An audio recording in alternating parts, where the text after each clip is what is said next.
Bienvenidos a otro episodio más de Dragones, Zombies y Marcianos, el espacio dedicado a los grandes imaginadores y a sus obras. Y como es de costumbre, me acompaña el cósmico de mis amigos, el más sideral de mis cuates, aquel que tocó con el dedo el sol, se quemó y dijo, ¡ay, no mames! Él es @Lucifago. Si por el dedo te refieres a dedo. No. Y por el sol te refieres a... ¿Cómo están, señores? Muchas gracias por estar con nosotros. Traemos una emisión más de su semanario de Dragones, Zombies y Marciano, o como ahora se ha conocido, DZM. Qué difícil es explicar a los millennials cómo se llama un programa. O sea, ¿cómo puede ser difícil? Me han preguntado, y no quiero hablar mal de mis hijas, no, así, pero 4 veces el nombre del programa no puede ser. Pero yo creo que hoy en día los programas, el nombre del programa no es como lo importante, sino las personas que aparecen en él. Entonces, claro, es más fácil identificar un programa cuando te dicen el titular o, bueno, quien aparece. Por ejemplo, el podcast la Cotorrisa, pues sí es muy bien sabido que son estos cuates, ¿no? Ricardo Pérez y no sé cómo se llama. Sloboski, es lo único que sé. Pero pues hay otros que se reconocen más por las personas. Digo, a nosotros ni por nuestro nombre, ni por el nombre del podcast. Por supuesto que no, pero pues, gracias por estar aquí con nosotros. Y señores, tenemos hoy al bebé cósmico. Güey, escuché el término bebé cósmico y lo único que me trasladó fue, bueno... Primero pensé en La Casa de los Famosos, pero después dije, no, Daumático es como nuestro bebé cósmico. Déjate, digo que es mi temporada favorita de La Casa de los Famosos. Yo sé que lo es. Sé que Abelito tiene alguna cosa que ver. Divertido muchísimo. Sí, es bastante divertida. Y fíjate que está viendo, por cierto, 28 años. La 28 entrega años después, sí. De Exterminio. Bueno, en México le pusieron Exterminio. Y me quedé con... En vez de un bebé cósmico, güey, o sea, hay una zombie que da luz, güey. Cada vez somos más progre, güey. Estamos cada vez más elevados, ¿Por qué no? Yo me pongo a pensar, imagínate, preñas a la mujer y esta posteriormente se vuelve zombie. Y esa es una excelente pregunta. Bueno, ella se convierte en zombie, pero sus entrañas también. En la película el niño no. O sea, el niño nace bien. Y hay un médico cuando viene el niño y dice el médico, güey, la maravilla de la placenta. Güey, esto es maravilloso. Sí, y no tiene nada que ver este programa, porque este programa Davomático viene desde un lugar mucho más lejano. Muy lejano y de un lugar desconocido. Y bueno, el día de hoy, como ya pudieron bien leer en el título, vamos a platicar de Arthur Charles Clarke. Arthur C. Clarke para los cuates. Un visionario. Tuve de nuestros queridos fans, tuve muchas preguntas porque suelen tocar terreno, ¿no? Ya sabes, nuestros tantearlo. Oye, ¿de qué van a hablar ahora y qué traen, no? Y fíjate que no es un personaje muy popular en el mundo, o sea, no se conoce tanto su obra. La conexión con la obra, digamos, la obra todo el mundo la conoce, es muy popular, pero a él como tal no tanto. Y cuando les empieza a hablar un poco de lo que este tipejo hizo... Wow, a todo el mundo le vuela la cabeza. Sí, definitivamente una de sus obras, porque también hay que mencionarlo que hay muchas que si no lo sigues... Hay casi 100 obras, ¿no? Sí. Pero digamos que la principal y la que lo hizo, yo creo que también le ayudó el director, que totalmente. El director se volvió director de culto en general. Sí. Pero esta obra en especial, la mezcla, creo que fue muy, muy Sí, con la película, 2001, Odisea en el espacio, que también el libro... se llama de la misma forma, con Stanley Kubrick, que por cierto, se escribe el libro y la película simultáneamente. ¿Qué tal eso? De hecho, se va escribiendo conforme la película. ¿Ves? Rian Johnson, no te sientas tan mal. No te sientas tan mal por hacer el argumento, pero aquí, ojo, a él estaba escribiendo el libro y un poco el argumento, ¿no? O sea, porque Arthur C. Clarke hace ambas versiones. ¿Y qué puede haber más bonito, Davo? Este es el ejemplo perfecto, o Contacto es el ejemplo perfecto, de estos... voy a decir científicos súper elevados que tratan de traer a la Tierra y a los mortales como nosotros, los de a pie, su conocimiento a través de una película, a través de una serie, a través de una cinta. O sea, que dicen, oye, vamos a bajar el conocimiento a través de una novela para que esta bola de ignorantes lo puedan entender. Sí. Y aún así no entiendes la película. No. Pero el intento se agradece, ¿no? Sí. El intento de decir, miren, a ver, así está el pedo. La verdad es que en algún punto, momento mamador, sí he utilizado la película así para decir, güey, Odisea 2001, Odisea en el espacio, ¿no la entendiste? ¿Neta? Oye, lo peor es que dices, la saga épica espacial, ¿Qué cabrón. O tal, sea, Star Wars, no, hombre, Star Wars no sabía, esto es. Que debo de confesar que te decía hace un momentito, la primera vez que la vi, estaba más chamaco, se me hizo sumamente aburrida porque pues nosotros, esta película creo que se estrena en el 68. Ahorita Sí, te en lo 1968. digo con exactitud. Con mayor digo, certeza. para Sí, no creo que sí, estar en en 1968. Yo nací 10 años después y empecé a tener razón apenas hace como 5 años atrás. Creo que Entonces, te estás equivocando. Tú nunca has tenido razón. no, bueno, pues ahí está. Para Digo, que al menos no desde el punto de vista de tu... Para- ¡Ay! 68. Sí. Bueno, Bueno, tú entendiste. el chiste es que, pues, cuando yo estaba chamaco, pues, no era una película que nos atrajera. Acabamos de ver Star Wars y cualquier cosa del tipo y era un ritmo más estrepitoso, otro ritmo diferente. Ciencia ficción dura, así lo llamaría yo. Y esta película tiene una característica muy especial que creo que la hace por demás lenta y aburrida. El primer diálogo, Davo, en la película, sucede al minuto 18 de la película. ¿Qué tal? A ver, te cuento una anécdota. La vi para prepararnos para el episodio y la puse el viernes pasado en la noche. Y le digo a la Commander, vamos a ver esta película, necesito hacer tarea. De comando. Sí, pero espera. Le pongo play a la película y hay que, si no la han visto, por favor véanla, pero recordarás que los primeros minutos es negro total. Es total. Y solamente es así como vientecito y empieza como la atmósfera y de repente, ¡pum!, aparecen estos planetas. Ese es el intro de la película. Sí, empieza así. Bueno, cuando llegaron los planetas, ella ya estaba bien dormida. No la culpo, O sea, ¿no? estamos de acuerdo que pasaron creo que 3 minutos, 4 minutos de negro total en la pantalla. Y ojo, no solo es hasta el minuto 18. Los diálogos en la cinta son muy limitados. Además. O sea, no creas que hay muchísimos diálogos No. en la cinta. Se habla muy poco. No, de no, repente hay una parte psicodélica como casi para el final que pasan como 5 minutos o como 10 minutos. Igual así, con luces, luces. Y cosas. No, tú no sabes ni y qué la está pasando, ¿no? la primera media hora de la película son... No, o sea, Sí, nada más. Eso es todo. Y de ahí Y bueno, y empezamos, está... ¿no? tun, tun, tun, No, y bueno, ese es ¿cómo se llama? Es Zaratustra. Así hablaba ¿no? Zaratustra. Así hablaba Zaratustra. Tun, tun, tun. Que ojo, Así habla Zaratustra es una historia, vamos, filosófica de Federico Nietzsche. Sí. Curiosamente. Y que si no han tenido oportunidad de leerla, es casi tan aburrida como esta película. Pero es filosóficamente muy elevada. Me gustan mucho esos conceptos. Sí. Y pero bueno, sí te decía, lento. Arthur C. Clarke, visionario, futurista, alguien que, vamos a decir que pudo predecir ciertas cosas del futuro. No, te iba a decir, no como Nosferatu, pero ese es otro. No como Nostradamus, pero bueno, pudo predecir ciertas cosas. Y como bien mencionaste, ciencia ficción dura. Parte del triunvirato de los autores que le dieron forma a la ciencia ficción dura para que... Como cuando... Bueno, sí, exacto. Así como cuando la pilorita azul, así. Sí, cuando pero se no, pone duro el... pero... Sí, ¿sabes cuáles son los diferentes tipos de ciencia ficción? Digo, A ver, puedo dar cuéntame. un dato para que... Edúcame. Por supuesto. Chiquito, chiquillo. Ahí les va otro momento mamador. Digo, de estos que salimos con los clips, por ejemplo, en TikTok, que por cierto, síganos en TikTok, en Spotify, aquí en YouTube, en Apple Podcast, ¿en dónde más estamos? En Instagram. Síganos. En todos DZM. los formatos. Pero déjame que te cuento que en TikTok hemos empezado a tener un éxito relativo porque son estos extractos de momentos mamadores Es que tenemos- que la gente utiliza para replicar en conversaciones posteriores.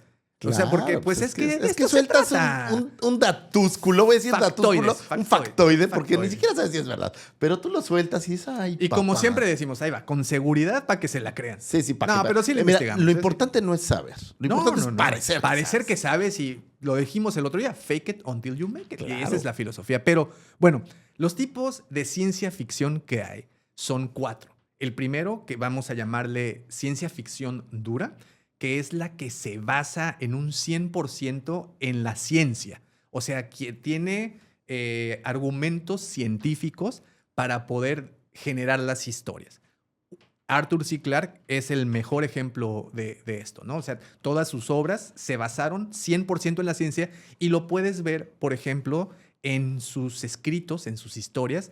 Él no pierde tiempo describiéndote a los personajes. Él no pierde tiempo diciéndote el personaje tal, las relaciones de los personajes. Nada. No, él te dice para lo que sirven las cosas, ¿no? Esa es la primera. Tenemos grandes ejemplos de cómo se dice, de este tipo de ciencia ficción, como por ejemplo The Expanse, ¿te acuerdas? Claro. Es una serie de, bueno, libros y Tú también dirías, digo, obviamente la parte de la historia no tanto, pero Star Trek podría ser esta versión de... Porque la ciencia es... O sea, el warp y estas cosas. O porque fue antes de eso, no catalogaría. No. Aquí te va. La ciencia ficción dura se basa en cosas que científicamente ya se sabe. Se saben Okay. y podrían pasar con base en las proyecciones a futuro de esta tecnología. Y que realmente sí están, por ejemplo, que sí vas la velocidad de la luz, lo que la velocidad de la luz significa. Sí, exacto, o sea, exacto. sí tiene no solo la base científica, sino la aplican. Exacto. Entonces, por ejemplo, te decía The Expanse, que pues es esta serie o bueno, un libro en donde nos platica... Bueno, ahora es larga la serie, ¿no? Son varias temporadas. De la colonización de Marte, de cómo el humano viaja incluso al cinturón de asteroides para extraer minerales y cómo se empieza a independizar Marte de la Tierra y bueno, cosas que podrían pasar, ¿no? Y que hay bases científicas. Mira, es más, así te la pongo. Estas historias que tú no te vas a poner a preguntar, ay, ¿podría ser? Se la está jalando. No. Terminas de ver la película o leer el libro y estás convencido de que sí puede pasar. Sí puede pasar. Y que no puedes argumentarlo porque lo que estás leyendo dices, güey, o sea, sí podría pasar. No, ya lo dijo Carl Sagan, ¿no? O sea, claro, exacto. Sí, tal cual. Y de hecho, Carl Sagan escribe otra historia de ciencia ficción dura como Contacto, la que decíamos. Contacto, que es totalmente... Y aparte Contacto que tiene esta bonita relación entre... A mí me gusta mucho donde habla de las matemáticas que son universales. 1 más 1 siempre da 2. No importa cómo le llames. Pero una cosa más una cosa siempre van a ser 2 cosas. Y que también contrapuntea la ciencia y la religión, ¿no? Porque también tenemos esto en Contacto. Tenemos este debate entre ciencia, religión y bueno, que también aquí Arthur C. Clarke también que tuvo. También le da estos matices de la religión. Aquí, por ejemplo, me gusta en Odisea del Espacio que hay un creador. Claro. O sea, él no te dice si es una raza alienígena, si es una entidad cósmica, si es Thanos. Él no te dice quién es. Hay un overlord, pero se asume que hay una entidad que es la que crea vida.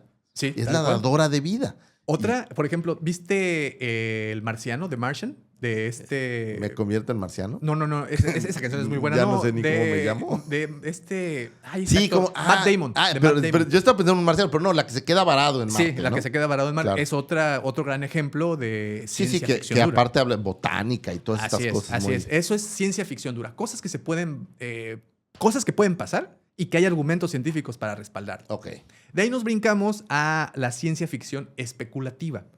Que aquí se trata... Exacto. Poteros, potatos. Aquí se trata de cosas que sí podrían pasar, pero hay un dejo de fantasía todavía. Por ejemplo, Arrival, ¿te acuerdas de esta de Denis Villeneuve? Claro. Dune, la película de Duna, por ejemplo, pudiera ser.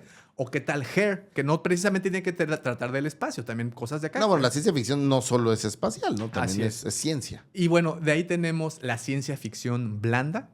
Esta se refiere más a predicciones como futuros distópicos. Okay. O sea, la ciencia está, pero no es como la protagonista, sino es como un elemento más. Star Trek, por eso dirías que Star Trek, aquí, por ¿no? ejemplo. O si nos vamos a un futuro distópico como Fahrenheit 451 de Ray Bradbury o esta de Aldous Huxley. Bueno, oye, ¿qué dirías del Big Brother, no? Pero 1984, pero esa por podría ejemplo. caber en casi cualquiera, ¿no? Porque sí podría suceder, pasar, ¿no? ¿no? Pero habla de este futuro que es como una proyección, ¿no? Oye, si no, pregúntale a los libros de texto de este país, ¿no? No. Perdón, me metí en temas que me sí, porque prohibiste. desde el otro día que me dijeron que ya no enseñan historia, bueno, ya no creo en la escuela. Discúlpame, dramático. ¿Qué tal Un Mundo Feliz de Aldous Huxley? Aldous por ejemplo, Huxley, ¿no? claro. O sea, son estas como predicciones que van al futuro. Sí, claro. Y terminamos con ciencia ficción de fantasía. ¿Cómo? Star Wars. Star Wars, que ya es... hay pequeños dejos de probabilidades, pero es totalmente... O sea, de ciencia, pues a ver, sí, porque enciende el sable láser, bueno, pero sable de luz. aquí las soluciones creo que vienen después de la ciencia. O sea, me parece que estos artilugios tecnológicos... No es lo que rige la historia. Exacto, sino es la ciencia trata de recrear esto más Así bien, es. no que la ciencia le da Así es, sustento. tal ¿no? cual, tal cual. Entonces, estos son los 4, ¿no? Ciencia ficción dura, ciencia ficción especulativa, ciencia ficción blanda y la ciencia ficción Ahora, fantasiosa. en el caso de Arthur C. Clarke, era principalmente ciencia dura, ¿no? Dura. Y aparte era buscar por medio de la ciencia hacerte pensar y filosofar en lo que está allá arriba. Así es, así es. Y él lo hizo muy bien. Y es el hombre que soñó con el espacio y soñó con llegar a él. Y bueno, lo pudimos ver ahora que estuvimos haciendo una revisión de sus obras, todo lo que especula, ¿no? Que, Y todo digo, lo asumo que sí habrá, yo no vi nada terrenal, pero asumo que sí habrá ciertas obras que no estén relacionadas 100% con el espacio. O todo es, digo, porque tiene 100 obras. O sea, Entonces, yo no sé si dentro de estos cuentos, historias, de hecho, hay obras que no tienen que ver siquiera con la ciencia ficción, porque o sea, hay otro tipo de cosas. él incluso escribió para ciencia, o sea, libros de ciencia Sí, reales, sí, él ¿no? era un científico como Sí. tal. Estaba leyendo algunos extractos de este tratado que él tiene en cuanto a los satélites, lo que te platicaba, que a mí me voló la cabeza. ¿Qué tal eso? Sí. Este cuate para el momento mamador, güey. ¿Tú sabías que los satélites gestacionarios son una idea de Arthur C. Clarke? Sí. O sea, es increíble. Es un tipo que se le ocurrió porque se le ocurrió a él. Sí había satélites. El Sputnik ya había estado por ahí, ya unos satélites. Pero este cuate agarró y dijo, oye, güey, ¿qué pasa que ponemos 3 satélites gestacionarios? Yo no sabía qué significaba eso, ahora ya lo sé, lo investigué. Esto significa que se mueven al mismo tiempo que en la Tierra. Eso hace que siempre en la Tierra tú los veas en el mismo punto. Ok. O sea, la Tierra está Sí. moviéndose así, digamos, y el satélite también. Entonces se mueven sincronizados y entonces aquí tú ves el que está acá arriba y siempre está allá arriba. Sí. Esto es en una órbita que así funciona, que curiosamente la órbita, dentro de las bonitas cosas, le pusieron órbita de Clarke. Y este güey en su tratado agarra y dice, oye, hoy en día las frecuencias de banda con las que puedes lanzar televisión o radio comunicaciones son muy limitadas y se limitan al rango de distancia que la frecuencia puede tener. Sí. Y no puedes pasar de eso porque es un rango, es un tema físico. Pero ¿qué tal que las aventamos al cielo y las rebotamos a la Tierra?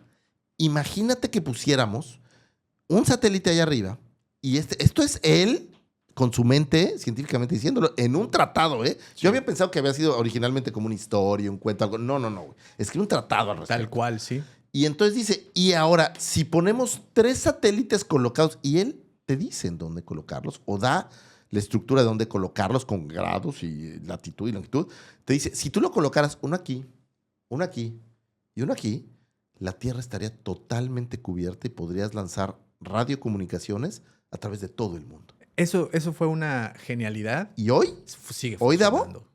hoy tú que me estás escuchando, si estás viendo televisión por cable, si estás viendo Netflix, internet de otro lugar, tu Nosotros. celular, Simplemente, si estás viendo tu este programa, Starlink, sí. este programa es gracias a esa misma tecnología Claro. que él soñó. Obviamente los satélites han mejorado, pero en aquel momento él dio la llave para algo que hoy en día se usa. Que está funcionando. Y te decía que, bueno, pertenece a este triunvirato de autores que sobre todo en el siglo XX fueran quienes hicieran de la ciencia ficción dura lo que es. Estamos hablando de él, Arthur C. Clarke, el otro grande, Isaac Asimov y Robert Heinlein, Okay. el que escribió Starship Troopers.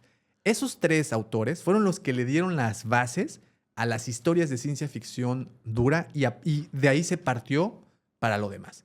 Que sin duda el espacio y esto, Bueno, esto es... O sea, y hablando es del un espacio, sueño, o sea, ¿no? nada más les decía, es un visionario, bueno, fue un visionario, fue esta persona que se proyectó al futuro y curiosamente, no tiene mucho, aquí está el artículo, se publica, bueno, de hecho se publica a principios del mes anterior, pero Estamos es hablando cuando... de julio. Sí, de julio.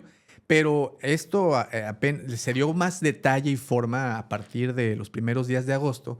Y es que estamos hablando de que el Hubble, el telescopio Hubble, captó imágenes de un cuerpo celestial. Un monolito. Un monolito. Es exacto. que se oye bien chingón. Un cuerpo. Un cometa. Bueno, lo han catalogado como cometa. Cometa, ¿no? Fíjate, le pusieron Atlas, bueno, 3I Atlas. ¿Por qué 3I Atlas? Porque es el tercer objeto que localizan y de interestelar. Atlas, pues porque le pusieron el nombre, ¿no? Pero Este descubrimiento fue detectado el 1 de julio, de hecho, de este año, del 2025, por el telescopio Atlas. Pues por eso le pusieron Atlas, ¿verdad? Momento no mamador. No mamador, momento ignorante. Pero bueno, por el telescopio Atlas en Chile y confirmado como objeto interestelar poco después. También conocido como el CED 2025N1 Atlas y designado inicialmente como A11P130Z. Bueno, ya ves que les ponen como números de nomenclaturas, perdón. Sí, porque van dependiendo seriados, ¿no? del orden. Fíjate, se mueve en una órbita hiperbólica. ¿Qué quiere decir esto? Que va a cruzar por el sistema solar, ¿no? Pero viene desde fuera. Viene desde quién sabe dónde madres, güey. Entiéndanlo de esta manera para hacerlo muy fácil. Hay una piedra enorme. Y cuando digo enorme, me parece que son 11 kilómetros. Fíjate, dice, inicialmente se estimó un tamaño de hasta 20 kilómetros de diámetro, pero ya posteriormente se dijo que está entre 1 kilómetro y 5.6 kilómetros. O sea, es una Es chingadera. una piedra enorme que aparte es larga. Esto es muy importante para efectos de lo que estamos platicando. Es una piedra larga que está viajando a través de nuestro sistema solar. Cuando digo a través, quiere decir que viene de otro sistema afuera. Va a cruzar el sistema polar, el sistema solar, y se va a ir. Mira, viene a una velocidad de 210,000 kilómetros por hora, siendo el objeto más veloz que va a surcar el sistema solar, ¿eh? Y aquí es muy interesante. ¿Qué te puede dar qué puede haber generado esa velocidad? ¿Del Big Bang? Híjole. ¿Vendrá desde el Big Bang? ¿O estás hablando de que hay algo, O sea, una explosión, o hay alguien que lo está, voy a decir, impulsando? Fíjate, está bien interesante Hablando porque como procede del disco galáctico grueso, probablemente expulsado de un sistema estelar de baja metalicidad. Estudios sugieren que tiene entre 3 y 14,000 millones de años de antigüedad, lo que lo convertiría en el objeto más antiguo que nuestro sistema, que nuestro sistema solar, que nada más tiene 4.6 mil millones de años. Aquí viene la controversia. Un astrónomo, Avi Loeb, ha especulado públicamente que este cometa podría ser una sonda extraterrestre con trayectoria finamente ajustada y características inusuales. Esto salió publicado en The Daily Beast, ¿ok? Muchos Hace un mes, o sea, sí, no tiene mucho. Esto no estamos hablando de una nota de 60. No. Y tampoco salió en el Alarma, ni en Eres. O sea, esto salió en libros que nosotros no leemos, ¿no? Muchos científicos han señalado que evidencias como actividad cometaria y detección de agua apoyan la explicación natural. El consenso predominante sigue considerando que se trata simplemente de un cometa, pero ahorita aún no hay manera de comprobar nada porque esta está madre muy está ¿a cuántos kilómetros?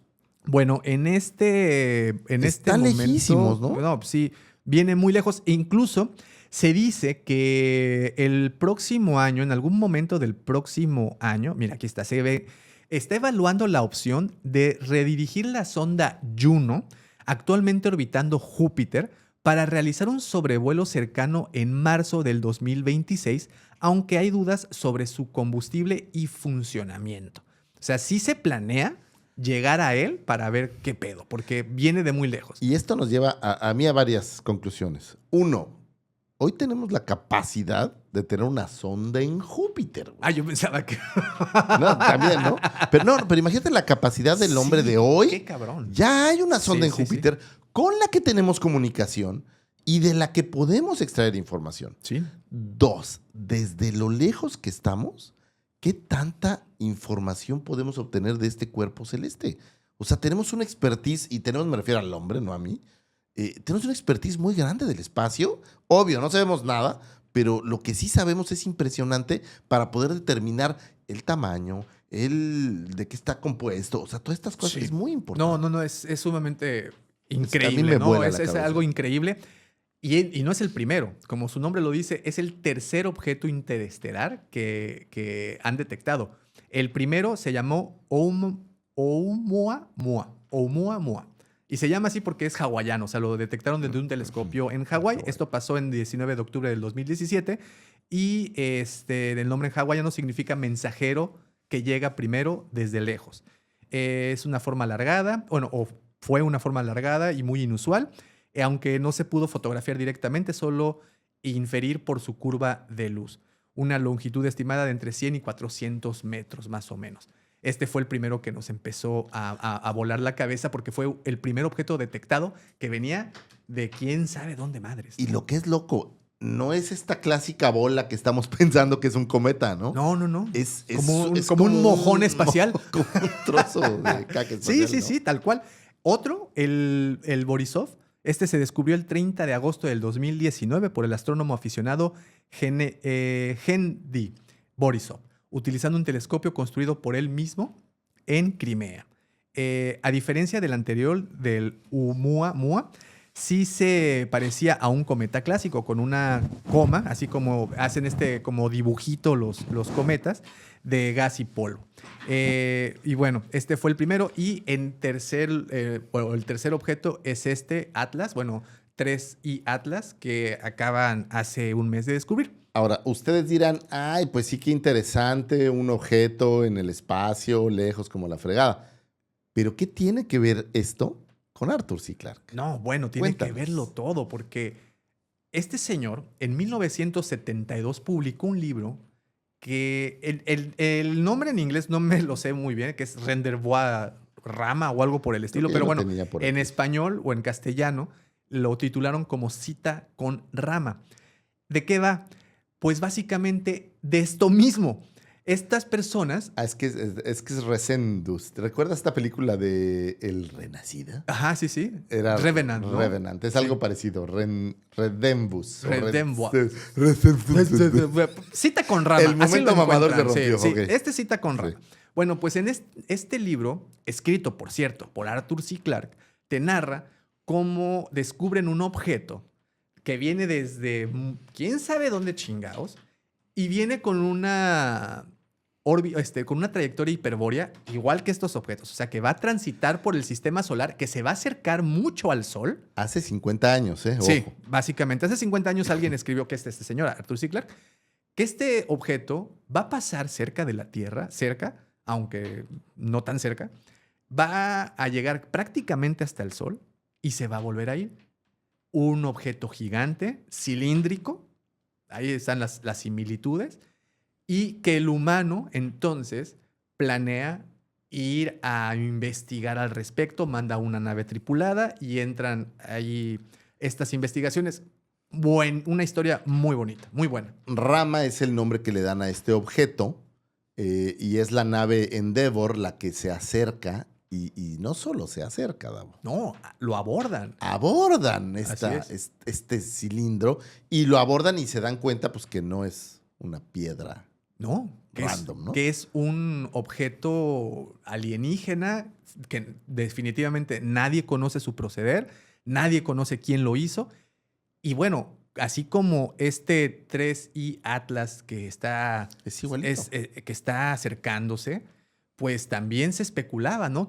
O se especula que puede ser un objeto alienígena que quién sabe. ¿Sabes qué me gustaría pensar? Bueno, ¿qué me gusta pensar? Que se trata como de un barco fantasma. ¿Sabes? Eso está padre, ¿no? Que sea una nave que pues ya valieron madres todos los de adentro y que pues va girando, trae una un poco al estilo de Event Horizon que está ahí flotando en el espacio. Así a la deriva y que pues la gravedad que genera el Sol, el sistema solar o planetas como Júpiter, por ejemplo, pues lo está trayendo y que...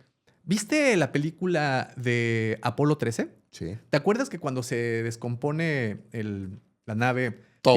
Tienen que usar la luna para hacer como un sistema de slingshot, que le llaman slingshot o como de resortera, que usa la luna para la gravedad de la luna, usarla de regreso. Bueno, pensando algo similar, que pues sea esta nave que viene ya no tripulada, viene en deriva, y pues va a utilizar, o el mismo Sol la va a mandar lejos. Ahora, estas piedras, estos cometas, estos cuerpos celestes, no es el primero.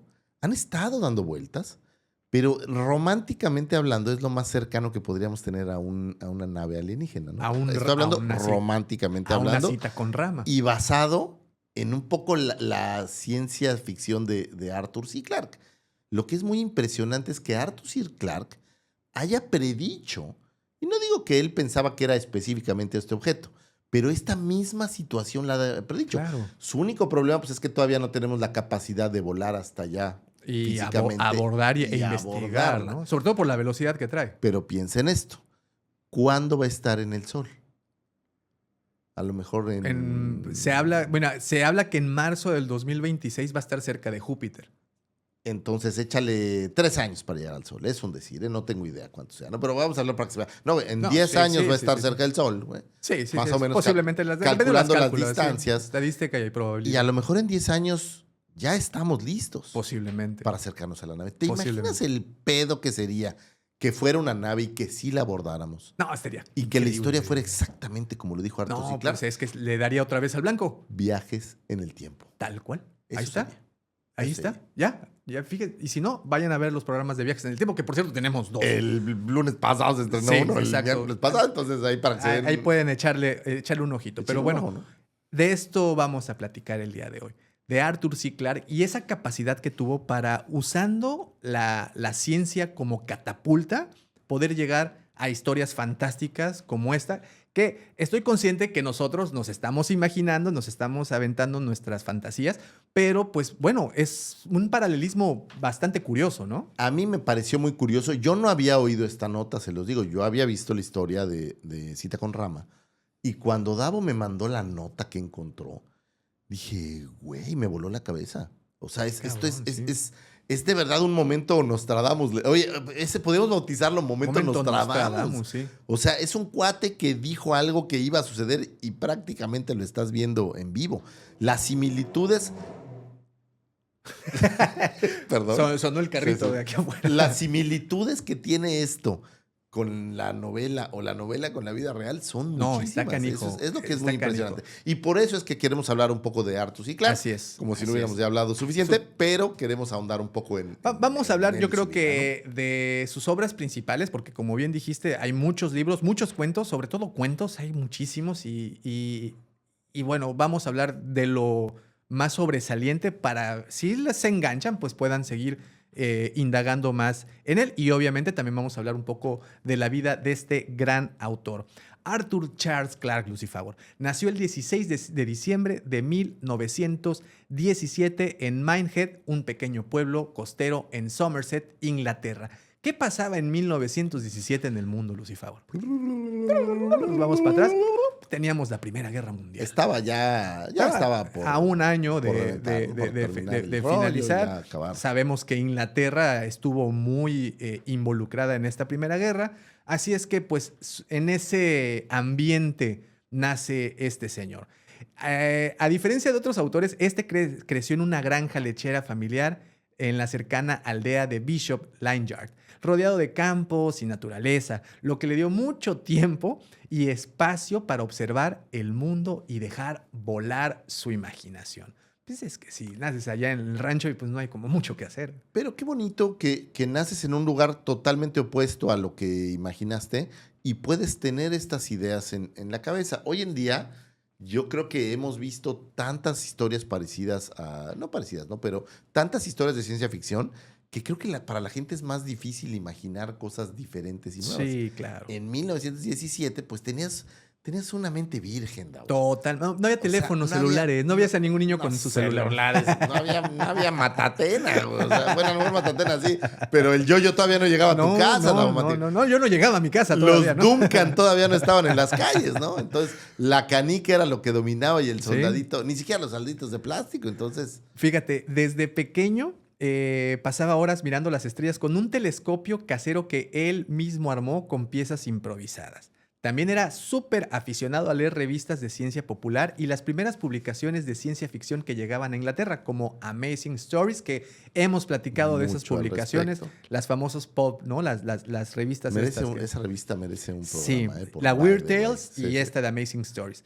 A diferencia de muchos niños de su época, Clarke no solo... A ver, espérame. Mientras tú te estabas toqueteando ahí, este güey ya Sí. estaba haciendo un telescopio, güey. Sí. Eso es un Hay genio. una diferencia O sea, abismal dramático. entre Mientras Arthur tú C. gozabas Clarke. de los placeres de la Playboy, Sí. este güey está en otro nivel, güey. O sea, Bueno, a su edad tal vez con el Sega, ¿no? No tanto con la Playboy, pero pues sí, ¿no? Vamos a decir que sí. ay, Vamos no, a decir. no que eras precoz y no sé qué momento mamador. Pues sí, Yo pues. a los 12 años ya andaba. Sí, pero pues tenía Ya 8. andaba activo. Dice. Tenía 8 Bueno, el chavo, ok. tenía 8. Bueno, bueno, sí, Clark no solo leía aventuras fantásticas, sino que trataba de entender la base científica de ellas, y esa es la clave de su vida. De adolescente comenzó a construir sus propios modelos de cohetes y artefactos mecánicos, e incluso diseñó mapas ficticios de otros planetas. Así se divertían los jóvenes de antes. A la imaginación nos ayudaba, ¿no? En la escuela destacó en matemáticas y física, aunque no provenía de una familia adinerada. Su padre, de hecho, falleció cuando él tenía tan solo 13 años de edad, lo que lo obligó a vivir pues, con más austeridad. Sin embargo, esto no lo detuvo su afición por aprender. Gran parte de su educación temprana fue autodidacta. Ok, autodidacta, para que vean. Sí, él de muy joven, en 1934, estamos hablando, si nació en 1917, para el 34 tenía, ¿qué? 13 años. Pues 13, no, 14. 14 años. Bueno, no, un tenía poquito más. 17. 17 años, de hecho, 16 años. Se unió a la Britannic Interstellar Society, o Sociedad Interplanetaria, perdón, de Inglaterra. ¿Qué significa esto? Que eran pues este grupo de personas pues aficionados a observar todos los astros. Sí, lo que pasaba arriba, ¿no? En esta época los viajes espaciales eran vistos como pura fantasía. Las revistas hablaban de cohetes, pero la comunidad científica oficial consideraba el tema poco realista. Sin embargo, esta asociación reunía a un grupo de entusiastas, ingenieros, escritores y aficionados que querían estudiar la astronáutica de forma seria. Que estamos hablando de casi 50 años antes de llegar a la Luna. O sea, estamos hablando de muchísimo tiempo antes, ¿no? Sí, es que, bueno, sí, muchísimo tiempo antes. Otra predicción, por cierto, de Arthur C. Clarke, la llegada a la Luna, que ahorita vamos a platicar de ello. Obviamente ahí conoció a gente con su mismo interés en cohetes, astronomía y todo eso. Aprendió fundamentos de ingeniería. Empezó a escribir sobre ciencia ficción y espacio, no solo como ficción, sino como ensayos técnicos, que pues él se lo tomaba mucho más muy en serio. ¿No? Muy, muy en serio. Bueno, durante los años 30, esta asociación hizo diseños detallados de cohetes que, aunque nunca se construyeron entonces, eran sorprendentemente realistas para la tecnología de la época. Clark colaboró en esas ideas y absorbió conocimientos que décadas después aplicaría en su propuesta de satélites geoestacionarios, lo que nos platicaba. Justo los que hablábamos. Bueno, más tarde, durante la Segunda Guerra Mundial, regresó a esta asociación y se convirtió en su presidente. Pero bueno, hay que decir algo antes. Cuando estalla la Segunda Guerra Mundial, Arthur C. Clarke ingresa a la Royal Air Force. O sea, le toca la irse a fuerza. dar de yes. Pero no, él no quiso justamente entrarle como piloto. Él quiso utilizar ese conocimiento que traía previo para entrar a la parte de radares. Ok. Entonces él de hecho, ayudó a desarrollar esta técnica esta tecnología de radar para ayudarle a los aviones a sobrevolar cuando, pues, tú sabes que en Inglaterra el clima, pues, se conoce que es como lluvioso. Todo el tiempo, claro. Nublado, pues, que pudieran en la bruma poder atravesarla. En aquel entonces no había la tecnología de hoy en día, ¿no? Así es. Él tenía tan solo 21 años cuando esto ocurre. En 1941 decidió alistarse y, como te digo, no como piloto, sino a la parte más...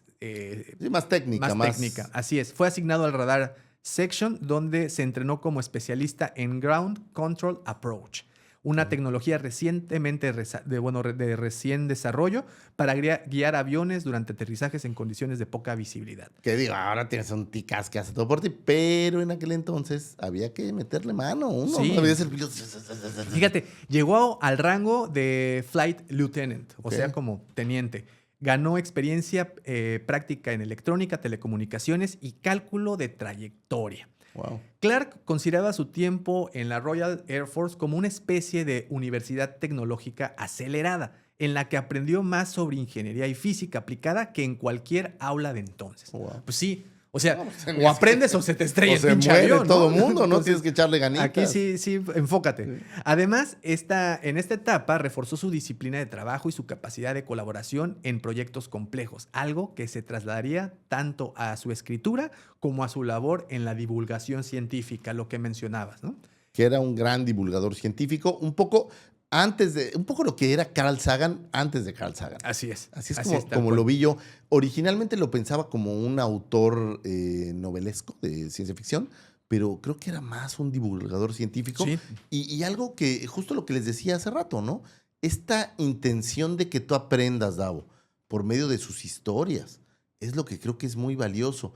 El que hagan una historia para que aprendas todo lo que hay allá arriba, es lo que hacía Carl Sagan y eso es lo que creo que lo hizo muy popular, ¿no? Lo que hace también a Charles de Jong o es Neil deGrasse Tyson. Neil deGrasse Tyson, que ellos han usado los medios que hay disponibles en su momento para divulgar la ciencia. O yo te lo pondría de esta forma. Usan su inteligencia para simplificar conceptos muy complicados, digerirlos y dárnoslo a entender. Y ahí recae su genialidad. Porque explícame algo muy complicado o convierte algo muy complicado en algo muy simple. Y creo que quien tiene esa capacidad es una persona sumamente inteligente, ¿no? Sí, para poder sintetizar esta información. Neil deGrasse Tyson, por ejemplo, Carl Sagan, ¿no? Y es muy interesante porque el otro día hay un cuate mexicano que tiene muchos videos. A mí en lo personal no me gusta tanto porque me parece un poco arrogante, pero todo lo explica así con una arrogancia y usando palabras rimbombantes y todo, ¿no? Y lo que tienen que entender es que el de a pie, pues no tiene estos conceptos. No, güey. no. Y la magia está en poder explicarle a uno de a pie estas cosas e interesarte por lo que ellos piensan. Porque no es este científico que los demás son tontos y no me interesa. No, es gente que quiere divulgar este conocimiento para que la humanidad progrese y ascienda y sea mejor, ¿no? Después de la guerra, obtuvo el título de primera clase en matemáticas y física en el King's College de Londres. Vamos a acordarnos que pues, no provenía de una familia adinerada, muy difícil de pagar los estudios, pero afortunadamente después, como participó en la Royal Air Force y era parte del ejército, pues le facilitaron esta educación. King College es prestigiado, ¿no? Así es, bastante, ¿no? Es así como de los...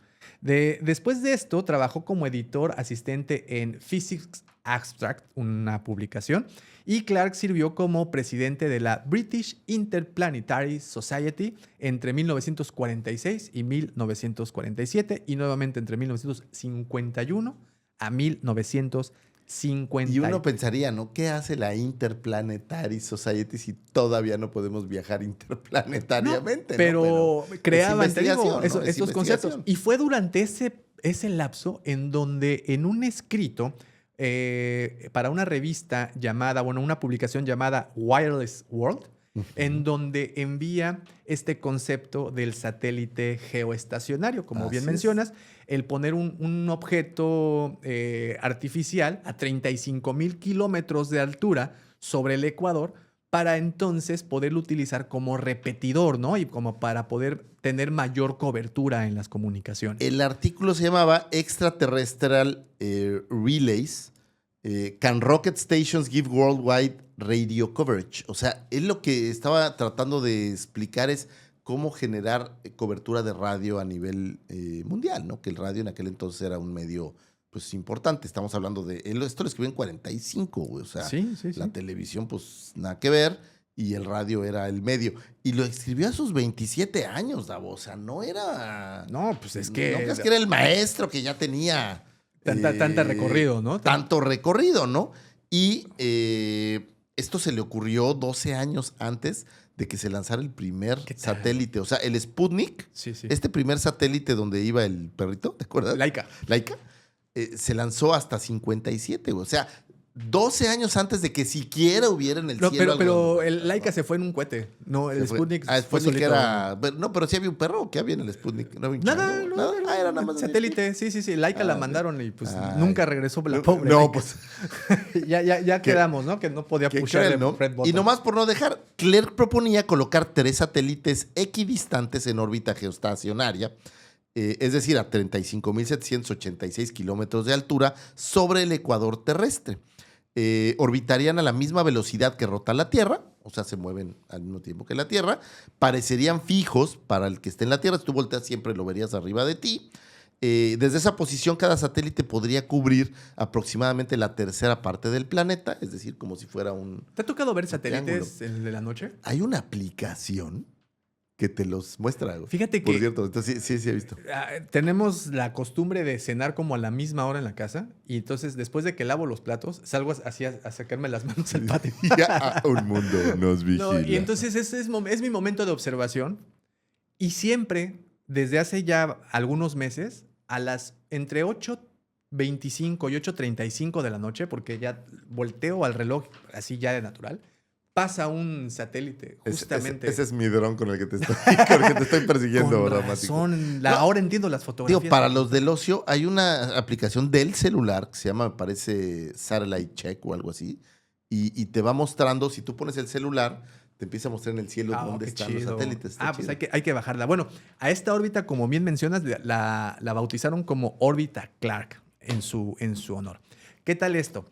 Su libro de 1951, La exploración del espacio, un libro que escribió y publicó durante su estancia en esta asociación interplanetaria británica, Lo que sea que hiciera. fue utilizado por el pionero de los cohetes Werner von Braun. ¿Neta? ¿Por Brown? Se la creyeron otra vez.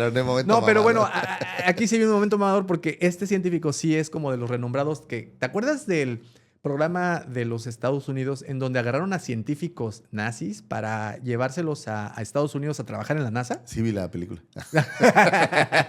Creo que le llamaban Proyecto Paperclip, Sí, algo sí. así, ¿no? Sí, Bueno, de hecho, sí hay una película. no, y de hecho esto es real. Sí. Bueno, pues fue este científico, Werner von Braun, para convencer al presidente John F. Kennedy de que era posible ir a la Luna.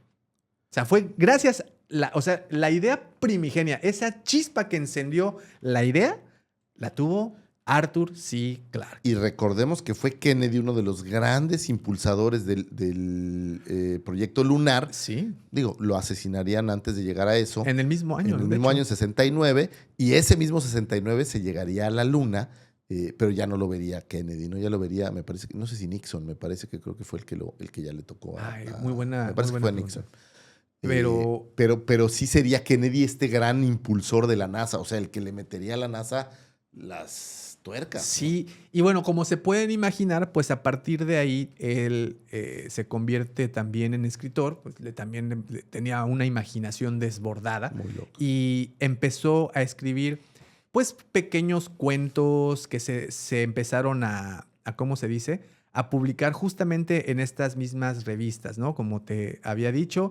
En otra revista, esta es una inglesa, o fue una inglesa, Astounding Science Fiction. Y ahí publicó su primer cuento llamado Loophole en 1946. ¿Cómo? Loophole. Loophole. Loophole. Bueno, Ok, durante ya la estás segunda... hablando de alguien que conocemos. No. Durante la segunda mitad de los 40 y los 50, Clarke fue publicado por varias revistas, lo que le dio notoriedad entre lectores de ciencia ficción. Entre sus primeros relatos destacan Rescue Party de 1946. Este habla de una misión alienígena que encuentra a humanos. The Sentinel, muy importante, en 1948. Una historia corta que años después sería la semilla de donde nacería 2001, Odisea en el Tengo aquí espacio. un extracto del Centinela. ¿Quieres oírlo? Por ¿Te favor, interesa un poco? siempre, claro. Ahí te va. Hay un narrador que dice algo así. Habíamos pasado semanas explorando aquella cadena montañosa olvidada. Más allá de los cráteres ya cartografiados de Mare Crisium, el sol apenas se alzaba sobre los picos dentados, lanzando sombras interminables sobre el polvo gris, y entonces lo vimos. Un destello, Una superficie que reflejaba la luz con una perfección que nada natural debía poseer. En este mundo desolado. Ahí, incrustado bajo una cúpula de roca casi perfecta, yacía un objeto que no pertenecía a la luna, ni a ningún conocimiento humano. Una estructura cristalina, geométrica, alta como un hombre, afilada e imposible. Nuestros instrumentos no podían analizarlo, no emitía color, calor, no parecía alterarse con el vacío ni con el paso de los milenios. Solo estaba ahí, esperando. Y ya no voy a contarles más porque se pone bastante interesante después, pero es la idea primigenia de 2001 Odisea en el espacio. 2001 Odisea en el espacio arranca en este momento en donde digo, es Dawn of Man, pero realmente la historia narra cómo el hombre de aquel momento, el actual en este 2001, encuentra un monolito. Un monolito, bueno, pues es, vamos a decir, una especie de... Pues como un rectángulo, ¿no? Así grandote. Como una piedra sí, cuadrada, digamos, pero de un material que no conoce, de una estructura que no conoce y no sabe de dónde viene, ni cómo llegó, ni por qué apareció ahí. Simplemente apareció. Que de hecho en la película también lo encuentran en la luna. De hecho, es en la luna, aunque Dawn of Man en teoría es en otro lugar, ¿no? El primer monolito que aparece... ¿O es el de la Tierra? El primer monolito que aparece es el de la Tierra, que supuestamente está en la sabana africana. Y aquí estamos es muy hablando... importante entender que este monolito se asocia con la evolución del hombre. Completamente. Entonces, se asocia que aparece cuando hay saltos evolutivos. Así es. Por ejemplo, cuando aparece Dawn of Man, que están estos simios golpeando, es el salto del simio al, digamos, a empezar a utilizar herramientas, ¿no? Vemos aquí cómo empiezan a golpear. Y qué canijo, que utilizan la herramienta, por lo primero que lo utilizaron, fue para dos cosas. Para conseguir comida y para defenderse. Así es, ¿no? O sea, eso, señores, es sobrevivencia pura. Y luego ¿no? El siguiente paso, encontrarlo en la luna, que aparentaría ser un poco como el abrir la puerta a los viajes interestelares. Esa es mi impresión. No leí que dijera tal cual, pero me parece que ese es el salto evolutivo. Y el tercer monolito que encuentran, que ya es una versión enorme, el que está esto ya en Júpiter. Orbitando, ¿no? en Júpiter. Bien, su primera novela... A ver, pero antes de llegar a esto, algo que sí me gustaría recomendarles mucho es que, por ejemplo, autores como Arthur C. Clarke, por ejemplo, H.P. Lovecraft, yo les recomiendo que se sumerjan en los cuentos cortos. No tanto en las novelas, que sí, lean las novelas, pero los cuentos son algo diferente. ¿Por qué? Una novela agarra un tema y lo trata de manera exhaustiva. Agarra la idea desde el principio, la desarrolla y la finaliza. Te da muchas explicaciones, son fabulosas. Pero un cuento lo que hace es despertar la idea y que tú te quedes con esa idea y la desarrolles posteriormente ya por tu cuenta. Sí, siembra la idea, exacto. Pero te deja que tú la explores, ¿no? Que la explotes mucho más a detalle.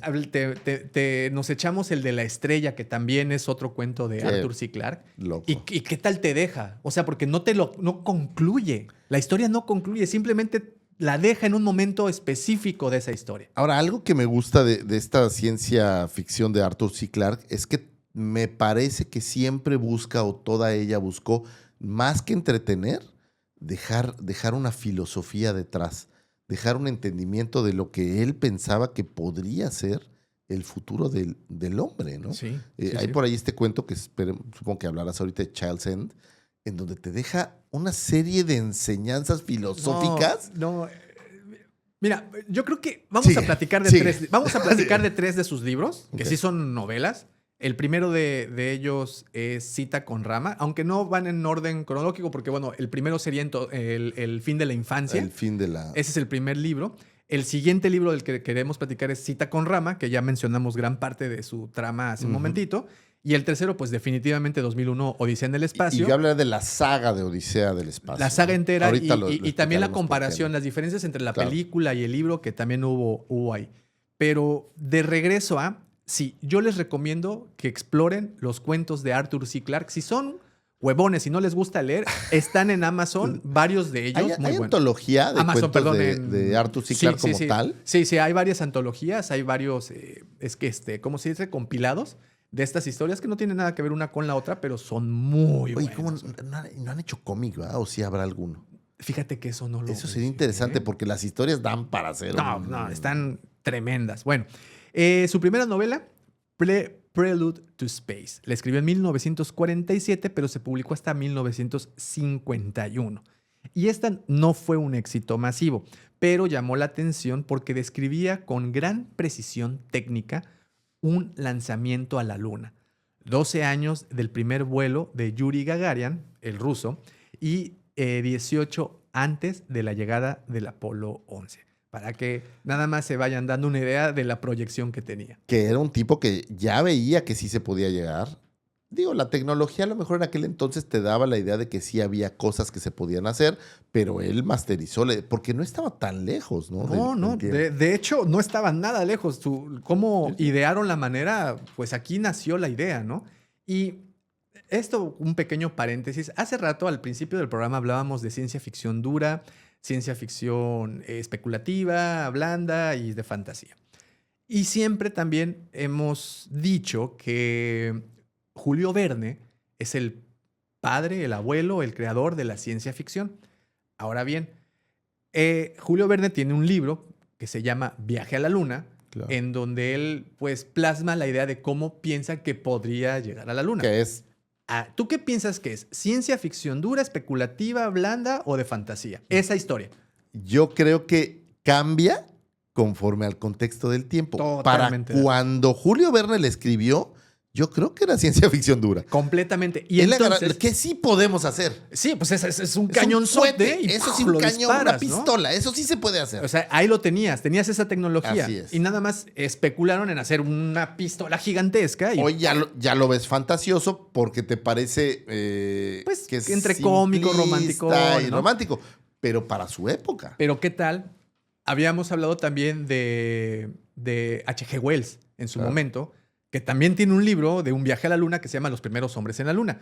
Que tú pensarías que por ser más, o sea, de Los primeros hombres en la Luna creo que es de 1890 y tantos, y el viaje a la Luna de Julio Verne es pues mucho antes, ¿no? De 1860 y feria. Bueno, tú pensarías que H.G. Wells pues iba a escribir algo como más apegado a ese momento, a la tecnología que tenían en ese momento.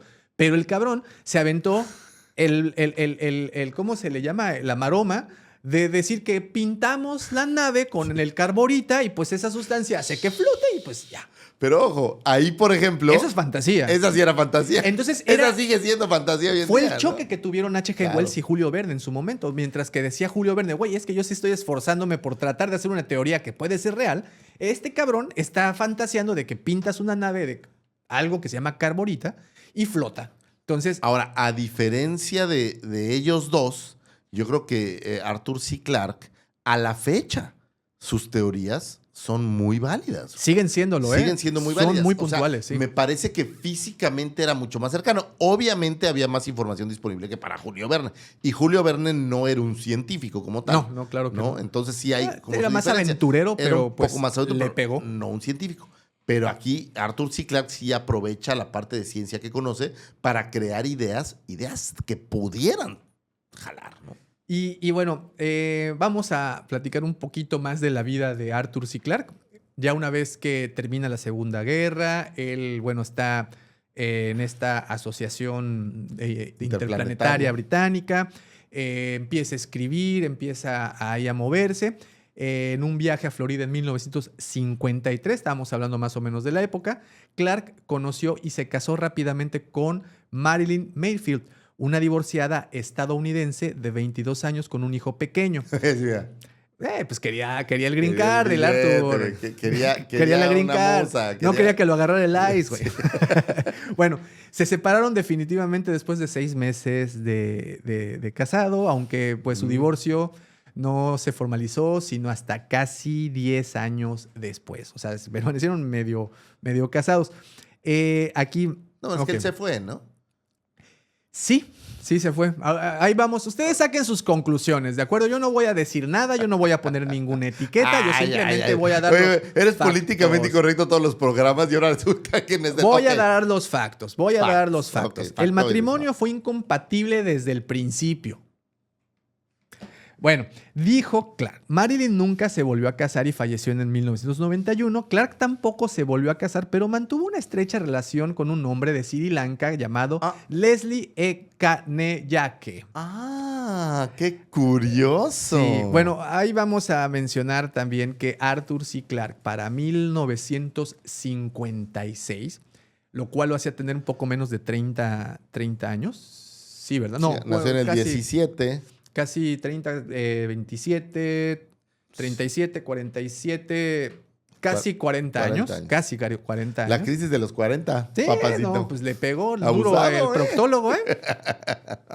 Hola. Bueno, él se muda a Sri Lanka definitivamente. O lo que actualmente es... Bueno, era Ceilán en ese momento. Ahora actualmente es Sri Lanka, a un pueblo en el sur llamado Colombo. De donde nunca se va, ¿no? O sea, se muda ahí y se quedó. ahí pasa toda su vida. Se quedó porque decían, o bueno, se conoce que él era muy aficionado al buceo, al submarinismo, Sí. a la exploración submarina. Y le de gustaba hecho, mucho como- de hecho descubren una, ¿cómo se dice? Unas ruinas submarinas en este sitio, ¿no? Entonces, de hecho, también pone un negocio de buceo. que la gente, ¡Ay, pásale, güerita! Aquí sí, está su traje. se volvió costero. La banana, el balajó, el parachute. El coco con ginebra y todo, ¿no? Y pues ahí se quedó para toda su vida. De hecho, pues lo nombraron ciudadano honorario en Sri Lanka, en Ceilán, y pues se quedó. Ahí le gustó. Y también tuvo que ver Cabún Cayano, ¿cómo se llamaba? El señor. Don Marcel Cabuca. Ahorita te digo, por aquí lo tenía, pero sí. El ceilanés ese con el que vivía, hombre, ya dilo. Ok. Sin miedo. Una de las razones, de acuerdo. Una de las razones por las cuales él se muda a Ceilán, a Sri Lanka, fue porque, bueno, su homosexualismo era algo conocido, ¿no? Y pues no podía hacerlo completamente abierto en Inglaterra, en Londres. Entonces, digamos toma la que a decisión. su cuate le decían el WD-40 porque Pues lo aflojaba aflojó, todo. y de manera muy rápida. Pero bueno, se muda definitivamente por esa razón. Ahí lo dejaron ser más libre y pues encontró su felicidad allá y está Y oye, un súper bien. tipo genial, ¿no? Estando allá, que no hay la misma tecnología y el alcance y todo lo demás. Claro. Él era el que Así es. seguía su mente creciendo. Y bueno, ahí se dedicó a escribir, se dedicó a bucear, se dedicó básicamente a vivir la vida. Entiendo que bucear, cuando hablas bucear es así, es como las viudas del golf que dicen que mi marido juega golf 4 veces a la semana. Creo que él era un poco así. Sí, tal cual, ¿eh? O sea, sí, era bastante aficionado a esta actividad y pues te digo que tanto que monta un negocio dedicado a eso, que también le dio mucho tiempo para continuar escribiendo y para continuar sacando pues todos los trabajos que Ahora, una vida modesta, a diferencia de algunos de los autores y demás, él pues una vida muy, muy modesta. Sí, ya. muy tranquilo, muy por debajo del perfil. Digo, obviamente fue solicitado por autoridades. De hecho, en 26 de mayo del 2000 fue nombrado caballero soltero por servicios a la literatura en una ceremonia en Colombo. El título de caballero había sido otorgado en la lista de honores de Año Nuevo de 1998, pero la investidura con el permiso se había retrasado a petición de Clark debido a una acusación del tabloide Sunday Mirror de pagar por sexo, ¿no? O sea, le pagaba a los jóvenes. Sí, bueno, pero manchaba el honor un poco. Pulcro, Sí, claro. Su pulcra No por nada vivía en Ceilán. No, pues ¿no? es que ahí nadie se metía con él, pero pues aparentemente sí estuvo involucrado en un escandalillo de estos que pues pasó sin pena ni gloria, ¿no? Pero también fue nombrado Sir Caballero de la Orden Británica. Entonces, claro que sí. Oye, otra cosa bien interesante, aunque él y su hogar resultaron ilesos, ¿te acuerdas de ese tsunami que pasó en el Océano Índico en el 2004? Claro. Bueno. Del que nace esta película de Lo Imposible. Ándale. ¿no? Bueno, la escuela de buceo Arthur C. Clarke, ahora llamada Underwater Safaris, en Hikaduwa, cerca de Gale, fue completamente destruida por este tsunami. Oh, wow. Entonces, pues sí, no le fue tan bien. Y pues él más adelante en su vida le da esta enfermedad post-polio, la llaman, que lo postró en una silla Oh, de wow. ruedas. Aunque él en las entrevistas que pueden encontrar, él dice que pues fue lo mejor que le pudo pasar porque no se podía mover tanto y eso lo hizo enfocarse más a su escritura. Interesante forma de verlo. No, súper interesante, ¿no? Y pues él fallece en Colombo, ahí en Sri Lanka, el 19 de marzo del 2008 a la edad de 90 años. 2008, o sea, no Ah, estamos no es hablando de tanto. hace miles de años, porque normalmente todos los autores que nos toca Ya revivir y ver, tienen sus ayeres, ya ¿no? tienen ayeres, ¿no? Es un autor, pues yo diría que vigente, ¿no? O sea, es muy de esta época. Fíjate, apenas horas antes de la muerte de Clark, un gran estallido de rayos gamma alcanzó la Tierra, conocido como el GRB o 08039b. El estallido estableció un nuevo récord como el objeto más lejano visible desde la Tierra a simple vista. Ocurrió hace unos 7.500 millones de años, tiempo que la luz tardó en alcanzar la Tierra. ¿Qué tal eso, eh? Pero aquí hay algo muy interesante. Por ahí en una de sus novelas hablan de una supernova llamada Betelgeuse, como Betelgeuse, parecido a Betelgeuse, que está por ahí por la constelación de Orión. Y que es de donde vienen estos, y agregó esto a sus novelas. Estaba Sí, por ahí, güey, de hecho, platicábamos hace un momento impresionante, del cuento corto llamado La Estrella, en donde, bueno, es de donde hablan. donde hablan de esto, en donde una tripulación pues va viajando por una galaxia pues lejana, ya habla de que estamos en los confines del espacio Del conocido. explorado y que pues son testigos justamente de una supernova. Y lo que me encantó es que, bueno, te hablan del concepto de los rayos gamma, pero sobre todo que esta supernova había sido o se podía ver desde la Tierra, ¿no? Y que se había registrado en la historia de la Tierra otras supernovas que aunque la gente no sabía qué eran, pues se veían. Y te hablan de China, de no sé cuántos años antes de Cristo, te hablan también de en la Edad Media. Pero lo más curioso y lo que cómo hace esta comparativa, que posiblemente la estrella de Belén se trató de una supernova, ¿no? porque pues la estrella de Belén, si nos vamos a lo que dice la Biblia, o bueno, los escritos que la describen, se decía que incluso durante el día era visible. Que él habla de cómo las cosas son percepción, ¿no? Sí. Al final sí, es como lo percibes, y lo percibes con el cassette del conocimiento que tienes al momento del suceso. Sí. En aquel claro. entonces, con el conocimiento limitado del cielo, que ojo, o sea, ya había cierto conocimiento, pero no tanto como ahora, y lo percibes de esta manera y le dan un nombre, y bueno, pues es la estrella de Belén, bla, bla, bla.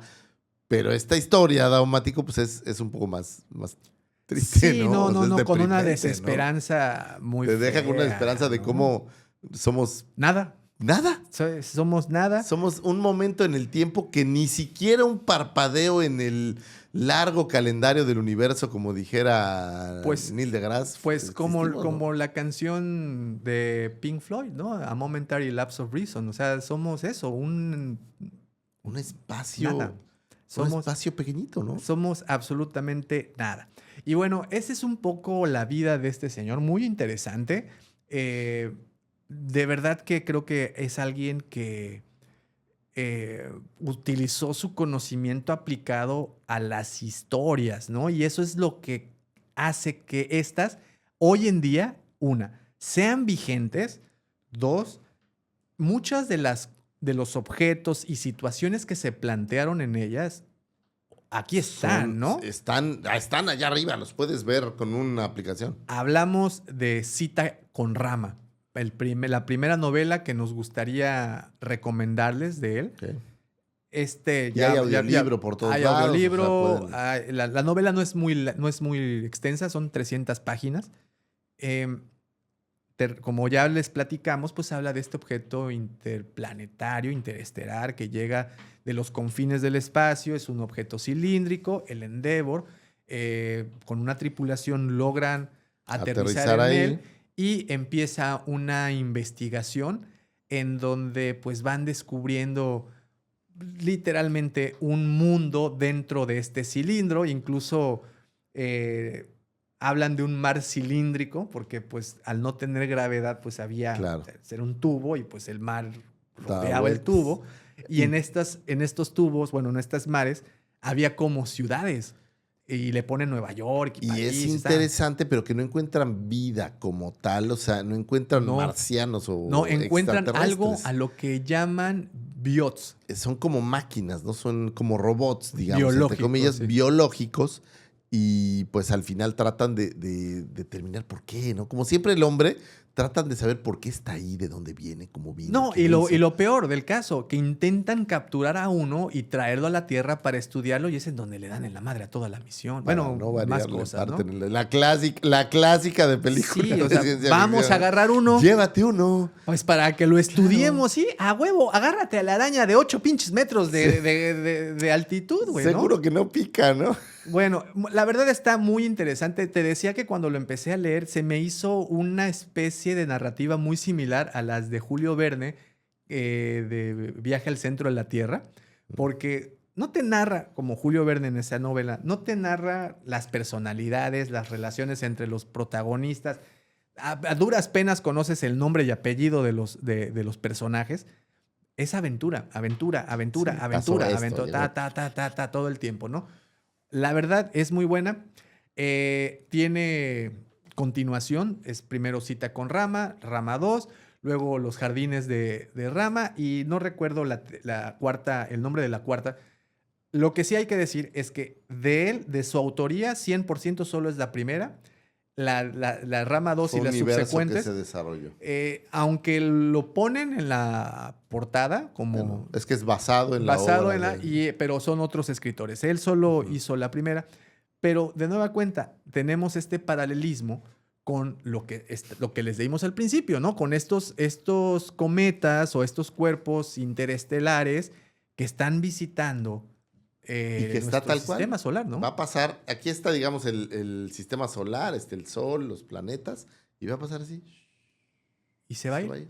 Y es justamente Y lo quién sabe que cuánto tarde en regresar, porque no sabemos en dónde está, ¿no? ni de dónde viene, ni a dónde Sí. va, ni nada. Y es justamente lo que la nave de Ranma hace, ¿no? Se acerca al Sol, se habla que llega cerca de Mercurio, sí, de Mercurio. De hecho, para esta novela, pues ya Mercurio, no sé cómo le hicieron, ahí sí creo que le falló un poquito, pero pues tenía gente poblando, o sea, ya algunos planetas ya estaban poblados. Sí, ya Le- había y- un poco de gente Había- cerca. Sí, digamos. así es. Y pues se habla de que iban a utilizar la órbita de esta nave, iba a utilizar la órbita de Neptuno, bueno, perdón, la gravedad de Neptuno, para... No, Y de a- Mercurio, perdón, no de Al Mercurio. final entra y se va. Y se va y dejando no saben. las mismas ¿Qué pedo? incógnitas. Así. Así. Pero, pues, obviamente, a ti como lector, pues te hace volar la imaginación. Y la intención es esa, ¿no? Que tu imaginación se despegue y digas, puta, hay otros seres, hay vida, hay todo esto. No, es tremenda. Fíjate, en 1996, Sierra Entertainment creó Rama como un juego de aventuras de apuntar, de point and click, pues un CD-ROOM, Sí, sí. ¿no? De los que se pusieron tan de moda en los 90. Y además, los gráficos eran buenos para ese momento, pero aparece Arthur C. Clarke como narrador de la y Que guía. hizo muchas cosas de ese estilo, ¿eh? Sí, bastante. ¿Qué tal que era conductor de este programa? Bueno, teníamos este programa que se llamaba, lo tengo aquí porque, ¿sabes qué? Yo lo llegué a ver y obviamente no sabía ni quién era, pero se llamaba Arthur C. Clarke Mysterious World. ¿Qué tal? Era un programa pues que apareció por ahí de 1980. Digamos que era como ¿habrá sido la competencia de Cosmos de Carl Sagan? No, yo creo que más bien era como este programa de Ripley, aunque usted no lo Ok, crea, ok, ajá. como un predecesor. Ok. Porque no hablaba realmente del cosmos, hablaba de misterios. O sea, si ustedes creen que Jaime Maussan empezó con todo esto, No, por ejemplo, había uno que se llamaba The Monsters of Deep, fíjate. Ancient Wisdom, The Missing Ape-Man, o sea, el eslabón perdido y estas cosas. Y él tenía algo que a mí me gustó mucho cuando estaba viendo, porque vi los programas, ¿eh? Están todos ahí están en YouTube, aparte, sí. Y están bastante buenos. Y él decía que había 3 tipos de misterios. En este programa él daba como una especie de tesis de los 3 tipos de misterios. Los misterios que se resolverán pronto, decía él. O sea, eran misterios que no eran tan misterios, eran misterios porque al momento no sabías qué eran, pero la ciencia de la época los resolvería. Por ejemplo, él hablaba a lo mejor de las auroras boreales, ¿no? O a lo mejor los círculos en cosechas o cosas así. Luego hablaba de los misterios que quizás nunca se resuelvan, que hay después de la muerte, digamos. Es un misterio que nunca vas a saber. Y todo lo demás son misterios que no son reales. Entonces, él iba hablándote y narrándote historias. Por ejemplo, habla del monstruo del lago Ness. Y por un lado, pues hay este tema romántico del monstruo del lago Ness, pero después, pues resulta que todo fue fake y fue armado. Sí. No sé qué. Entonces, él iba como desenmarañando estos misterios, pero haz de cuenta que era muy parecido, te digo, a Ripley, porque él salía, daba una introducción del misterio y luego pasaban la parte como científica, como investigada del misterio. Están buenos, están muy, muy buenos. ¿Y lo habrán hecho desde Sri Lanka? Sí, él está en la playa. Oh, okay. Todos los programas él sale en la playa, digo, asumo que es Sri Lanka, ¿no? Pero sí, está en la playa, va hablando de esto, habla del misterio y después te pasan, o sea, yo creo que él era el narrador y había un equipo que desarrollaba el misterio, pero él narraba la historia completa, ¿no? Fíjate, muy interesante. ¿Qué tal está esto? Encuentro con Rama, o bueno, Cita con Rama, fue seleccionada para su producción cinematográfica, pero esta película ha permanecido en estado de desarrollo y ahí la han dejado. Tras un largo proceso, el actor Morgan Freeman atribuyó a dificultades para la film. Otra vez, a ver. Tras un largo proceso de desarrollo, que el actor Morgan Freeman, quien iba a participar en esta película, atribuyó a las dificultades para obtener la financiación.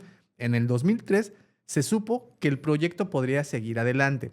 La película iba a ser producida por el mismo Morgan Freeman y la compañía Revelations Entertainment, y la iba a dirigir David Fincher. Tras años sin avances, a finales del 2008, Fincher declaró que era improbable que la película se hiciera dada la salud de Morgan Freeman. Nunca se imaginó el señor que Morgan Freeman sigue vivo. Ahora, pero un tema importante, Morgan Freeman era un gran precursor de esta película. A él le encanta la historia y él decía pues, que él quería hacer la película. Pero pues al día de hoy nunca lo lograron. Ahora, según por ahí leí, sigue como en este stand-by en producción. Pues ¿Ves que luego las dejan así en producción? Sí, ojalá la hagan. Yo creo que sí la... Sería padrísimo, ¿no? Yo creo que sí la van a terminar por hacer, porque está como te he dicho, sus historias son muy vigentes por la precisión científica, pero yo creo que este tema del asteroide que viene viajando por nuestro sistema solar, yo creo que es un tema que actualmente está muy, muy de moda, está como en la boca de muchos. Yo pienso que sí la pueden hacer solamente por ese hype. Yo creo que sí. Ahora, yo no sé si la historia después, porque si tú ves esta versión de Rama, creo que 2001 ya cubre una historia muy similar. Y creo que eso es lo que los ha detenido. Y muy similar me refiero pues, a esta nave que va al espacio a buscar una bla, bla, bla. Okay. Creo que eso es lo que los ha detenido. Y creo que hoy en día necesitas algo mucho más choqueante. Pero ¿a poco no se te... una vez más, ¿no se te hace fascinante la idea de que esa cosa que viene flotando, bueno, viene en una trayectoria de casi 220,000 kilómetros por hora, que viene viajando desde quién sabe dónde madres, que han teorizado que tiene casi 7,000 millones de años de antigüedad, que viene en esta trayectoria hiperbórea? ¿No crees que es muy atractiva la idea de que puede ser un barco fantasma, una nave abandonada en esto y que Me encanta la idea, pero decir que es un barco fantasma ya sale un poco de Rama, ¿no? O sea... No, bueno, es que Rama al final fue eso. Es como un vaso vacío, pero no siento que traiga el punch. Ahora, ojalá lo hiciera, ¿no? O sea, yo estoy contigo. Yo creo que con los escritores de hoy le podrían dar ahí algo. Le tendrían que dar, eso es lo que digo, le tendrían que dar un saborcito para que el millennial de hoy en día sí diga, pues vamos a ver esta película. Sí. ¿no? Yo creo que sí la van a tener. Has hecho cintas como Interstellar que terminas así como de, güey, qué chingados vi. A que ver, mamá, podía jalar, a ver, ¿no? para todos aquellos que dicen que Interstellar es la siguiente maravilla del mundo. Sí, es una muy buena película, pero ojo, no es catalogada ciencia ficción dura. Claro ¿Ya? que no, hombre. El robot cuadrado, sácate. No, Y luego- esta fue más catalogada como ciencia ficción especulativa. No, bueno, pues es que también es un poco viaje en el tiempo y Hay todo, ¿no? fantasías ahí, Es ¿no? fantasías y demás. Tiene dos, tres fantasías. Pero bueno, esa es Rama, una historia, les repito, creo que Vale muy la actual. pena escucharla o Sí. leerla, de cualquier manera. Creo que son buenas historias y no es tan larga. No, para nada. Cita con Rama la pueden encontrar en Spotify. Bueno, hay audiolibro. Les recomiendo también lean el libro, no es muy extenso. Y actualmente en estas de bolsillo, creo que se llaman las publicaciones de bolsillo, sacaron una Una edición versión. Ah, está bien. muy bonita y económica, ¿no? Bueno, vamos a hablar de otra gran historia, Lucy Fagor, su primera novela. O al menos la primera que se catalogó como un bestseller, como un Ok. éxito. Que, ojo, esta novela que se llama El fin de la infancia en castellano, Childhood End, Childhood End. fue la primera novela de ciencia ficción en entrar en los más vendidos. Es que No había habido una el antes. tema es un temazo. Temazazazo. 1953 aparte. Y entonces estás hablando de una distopía, utopía y de distopía. Una loquera. ¿Qué Una sucede? locura. Vamos, ¿cuál es la premisa del libro? De repente llegan unas naves y se empiezan a colocar sobre las ciudades o las principales ciudades del mundo. ¿Recuerdas Día de la Independencia? Así igualito. Así cuando llegan las naves, Y quedan arriba así. ¡Pum! quedan arriba. ¿Qué pasa con estas naves? Bueno, pues traen a bordo a estos famosos overlords, que los llaman super señores, ¿no? ¿Qué ocurre? Que no se dan a conocer, simplemente se quedan ahí estáticos, quién sabe por cuánto tiempo. No se Todo muestran, mundo digamos, ¿no? especulando quién diablos nos está observando, quién es, quién no se muestra. De repente, un representante de ellos se pone en contacto con la gente. Muy curioso porque la novela empieza con estos rusos que están a punto de mandar un cohete al espacio y están discutiendo la carrera espacial justamente con los norteamericanos.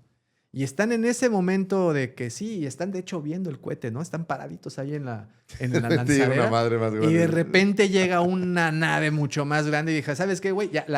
En este momento la carrera se acabó. Ni para qué lo lanzas, Sí, ¿no? ¿no? O sea, no hay más. Y ¿no? bueno, empieza a transcurrir esto y es cuando se pone en contacto el representante de los overlords, ¿no? De los alienígenas. Y se pone en contacto con ciertos humanos que ellos llamaban... De la Liga de la... ¿Cómo llamaban? De la de Liga... la decencia. No, digo, de la Liga de la Libertad. sí, o o algo sea, por el como estilo, no me ciertos humanos que escogieron estos seres para comunicarles sus planes y sus intenciones. ¿no? Y empiezan entonces a comunicarse, empiezan a enviarles ahí información. Obviamente el humano pues empieza también a temer, ¿no? Porque se siente vigilado todo el tiempo, siente, bueno, qué chingados. Pero hay algo que es muy valioso, que estos overlords empiezan a ayudar al humano a solucionar los problemas del hombre, digamos.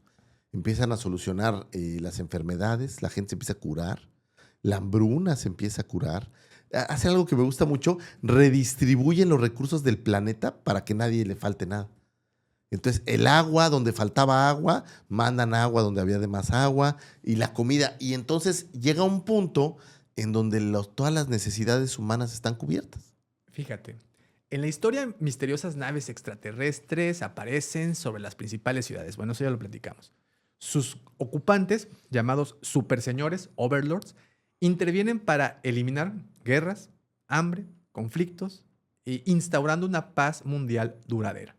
Sin embargo, esta utopía tiene un precio, el final de la humanidad tal como la conocemos. En el relato se desarrolla en 3 actos. El contacto y dominio, que es el primero de ellos, es el primer impacto y la instauración de este nuevo orden. Madurez y estancamiento, una humanidad pacífica, pero creativamente estéril. Y la trascendencia y final. No necesita nada, ¿no? Así es, no necesitabas absolutamente nada, todo ya estaba cubierto. ¿Qué es lo que ocurre?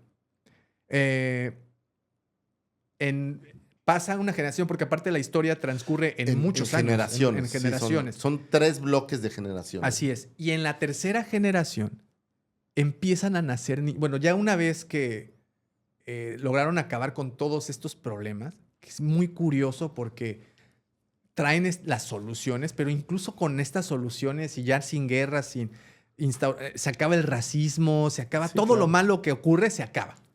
Y el humano está bien encabronado porque se acabó. Y sigue habiendo gente que se queja, ¿no? Se queja de que, oye, no, me da miedo que no haya esto, ¿no?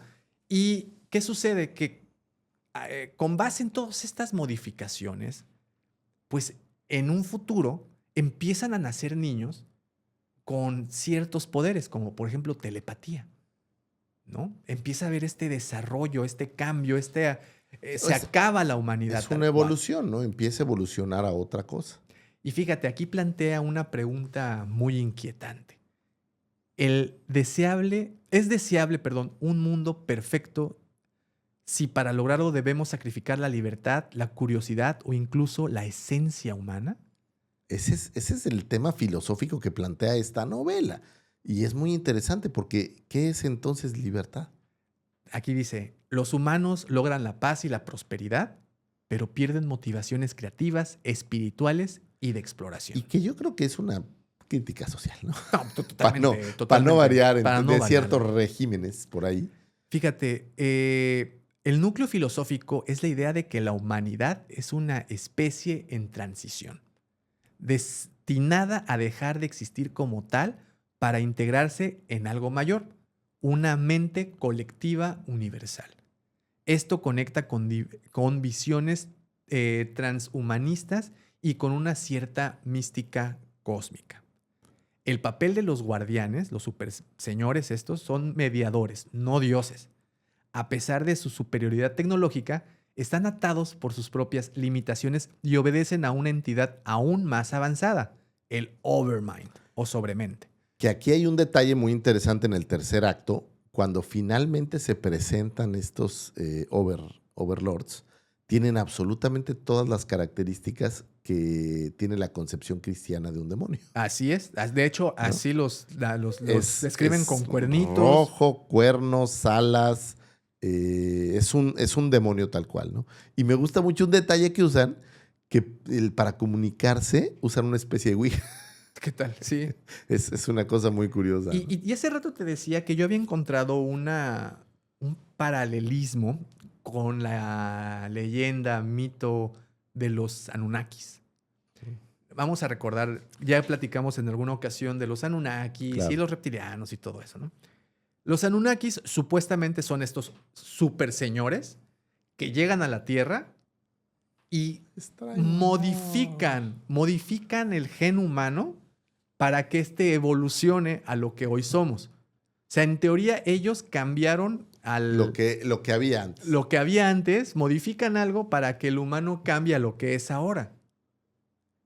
Algo muy parecido a lo que estas personas hacen cuando llegan aquí. Y obviamente cuando se revelan quiénes son estos seres, pues hay un rechazo total, aunque después todavía como que tratan de arreglarlo. Ahora, el final pues es devastador, ¿no? No, totalmente, sí. Porque les piden que empiecen a recabar a todos los animales del mundo, ¿no? Una especie de arca de Noé. Sí, tal cual lo ponen, como un arca.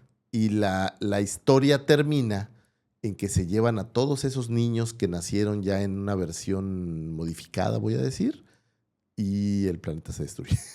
O sea, se acabó la Tierra. ¿No? Vale más. Pero se me hace interesante. Se me hace interesante hacer ese paralelismo porque yo quiero pensar que Clark sabía, o no. Conocía cosas. Evidentemente sabía, cosas, y sabía, y estaba demasiado familiarizado con todo el tema de los Anunnakis, estas teorías, sobre todo, pues viviendo en donde vivía, que tenía una influencia mucho más cercana, ¿no? De Mesopotamia, pues en la India, pues digo, no es tan lejos, y pues había como más cosas que lo pudieron haber inspirado, ¿no? Ahora, hay una serie que se llama Childhood End. Existe la serie es bastante buena, no es tan vieja, me parece. Es del 2015. Del 2015. Sin embargo, en medios digitales mexicanos no está, la busqué en todos. Si estás en Estados Unidos, ahí sí la tienen. Entonces tendrías que buscarla por medios alternativos. Sí. Pero lo que sí me encontré en YouTube, hay un par de resúmenes bastante interesantes que creo que en aras de conocimiento valen la pena echarles un ojo, ¿no? Childhood's End, la encuentras tal cual en YouTube. Así es, El fin de la infancia. Ujú. Creo que pues una muy buena novela. Buena historia. Pueden conocer mucho de la filosofía de Arthur C. Clarke con esta novela. Y pues bueno, obviamente teníamos que llegar a 2001, Odisea en el espacio. Si no su obra más grande, creo que tiene obras más importantes, pero Depende de cómo definas importancia, ¿no? Pero sin creo duda que la más sería popular, la más ¿no? popular y la más importante porque pues fue quien lo popularizó a él como escritor. Que aquí tiene de entrada, pues es una obra basada en el cuento del Centinela, ¿no? Del que ya hablamos un poco. Y creo que el gran acierto de esta cinta, pues no es nada más que haber sido dirigida por el mismísimo Stanley Kubrick. Así es. Que creo que eso le da un boost adicional. Es una historia que Stanley Kubrick hace junto con Arthur C. Clarke. Es decir, se ponen de acuerdo lo que hablábamos y conforme se va filmando la película, se va escribiendo la historia. Aquí Stanley Kubrick es quien busca a Arthur C. Clarke porque él quería hacer una película de ciencia ficción, pero no como las que se habían hecho antes. Él quería pegarse a algo muy realista y entonces pregunta por ahí, porque pues siempre preguntando se llega a Roma, que quién era el autor que había generado historias científicamente apegadas a lo que podría pasar, ¿no? Y pues llega y cae en blandito con este señor. Te platico un poco de la película. Esta película se genera en cuatro arcos. El primer arco, que tiene un nombre, es El Amanecer del Hombre y se conoce tal cual como El Amanecer del Hombre.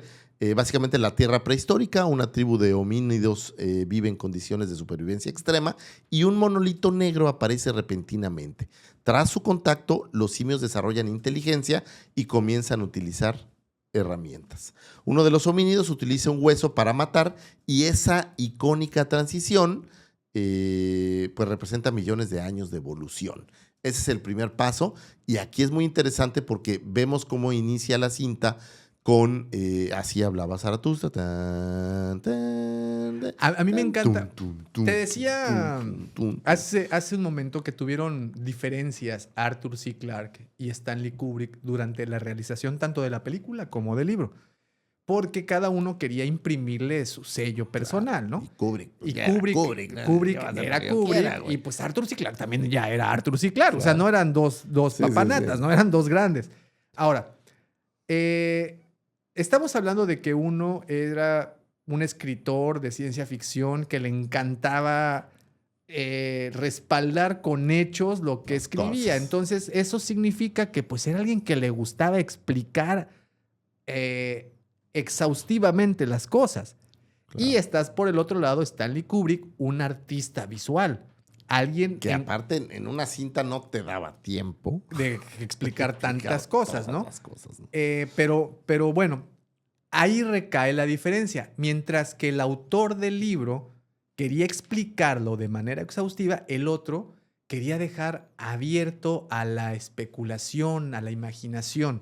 Quería dejar el final es abierto, de hecho, de la Es película. totalmente abierto, que gracias a la segunda entrega es que se cierra un poco el gap de ese final. ¿no? Que bueno, que en la novela se cierra y se explica, pues básicamente desde el principio por qué pasan las cosas. Empezaron a trabajar juntos en este proyecto desde 1964, tomando como base el relato del Centinela, ¿no? El Centinela, el cuento que hace un momento el señor Lucifago nos hizo favor de leer un extracto, ¿no? Y como te digo, mientras Kubrick desarrollaba el guión cinematográfico, a la par, Clarke escribía la novela, pues en paralelo, ¿no? Lo que dio como resultado dos obras hermanas, pero con enfoques completamente diferentes. Mientras la película es más visual, ambigua y abierta a interpretaciones, el libro es explicativo, con detalles científicos y narrativos más claros, ¿no? Como debe de ser. Como debe de ser. Ahora bien, lo que sí es que la película tiene su encanto. Y sí, para mí verla de joven fue muy aburrido, pero ya después, sobre todo, y aquí no es por ser mamador, pero después de haber leído algunas obras de Arthur C. Clarke, Cambió la. no, me cambió La completamente percepción, la ¿no? percepción, empezando por los objetos alienígenas incrustados en las... O sea, es un elemento... Sí, bueno, estamos hablando... ¿Fálico? No, bueno, no Oh, lo sé. Ups. oh, oh. No, pero hablando desde el hecho de que le gustaba incluir este elemento de objetos alienígenas Sí, claro. de inexplicables. Y que nunca explica realmente Exacto, ¿no? el proceder, ¿no? La cinta transcurre en un segundo acto, en donde en 2001 el doctor Heward Floyd viaja a la Luna para investigar un monolito que se encuentran por ahí. Y bueno, pues al exponerse a la luz solar, el monolito emite una señal hacia Júpiter. Acto 3. Hay una misión a Júpiter. La nave Discovery One viaja a Júpiter con 2 astronautas despiertos, Dave Bowman y Frank Paul, y 3 en hibernación. La nave es controlada por una supercomputadora llamada HAL 9000. Ojo, inicios de inteligencia artificial, de lo que hoy sería la inteligencia artificial, pero plasmada en esta cinta del 60, ¿no? O sea, de los años 60. Muy interesante. ¿Y sabes qué te hablaba yo? De que esta cinta plantea cómo puede la inteligencia artificial fallar. Y hay un momento en donde él habla de que el HAL, esta computadora 9000, mata a los astronautas de la nave, a los 3 que están hibernando y a uno que está fuera lo deja morir, porque esto no te lo explican aquí en 2001, pero en el libro sí. En 2010 lo explican. A lo mejor 2010, porque 2010 no es, la hace alguien más, Ajá. pero te explica esta parte. A veces yo creo que una combinación de las dos películas, de la novela completa, pero dividida en 2 partes, ¿no? Sí, en el libro te explican que el fallo que le producen es porque HAL no puede mentir. Esa es la gran paradoja de la inteligencia artificial. No puede mentir, sin embargo, lo obligan a mentir y entonces es cuando entra en shock. Entonces, realmente, el culpable no fue la inteligencia artificial. No, la inteligencia artificial hizo su chamba conforme a sus parámetros, pero le pidieron algo que no podía hacer. Lo que sí te digo, ya una vez leyendo todo y como conociendo un poco más el contexto, Arthur C. Clarke y todo, e incluso a Kubrick, la película actualmente, hace una semana que tuve oportunidad de verla, cambia completamente y es en serio que una gran película. La acabo de ver yo en un avión, ahora que estaba viajando, güey, y es más, hasta te diría que es una obra de arte visual. Está preciosa. Güey, ¿no? Y esta parte que te decía al principio de que se la puse a la Commander y que pues, ya para el minuto 3 ya estaba dormida, porque todo es concepto. O sea, empezamos con el amanecer del hombre, incluso te lo plasma Kubrick de una manera muy simple. Pantalla negra y solo sonidos. Y si nos vamos a la Biblia, al Génesis, ¿con qué empieza? Al principio todo era oscuridad, ¿no?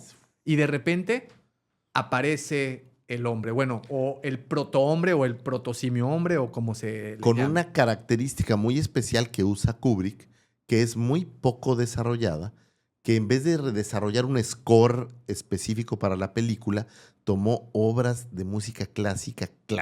Como... Así hablaba Zaratustra, por ejemplo. Y la otra es Encanto de la Luna. Encanto bajo la Luna. Son como 4 obras.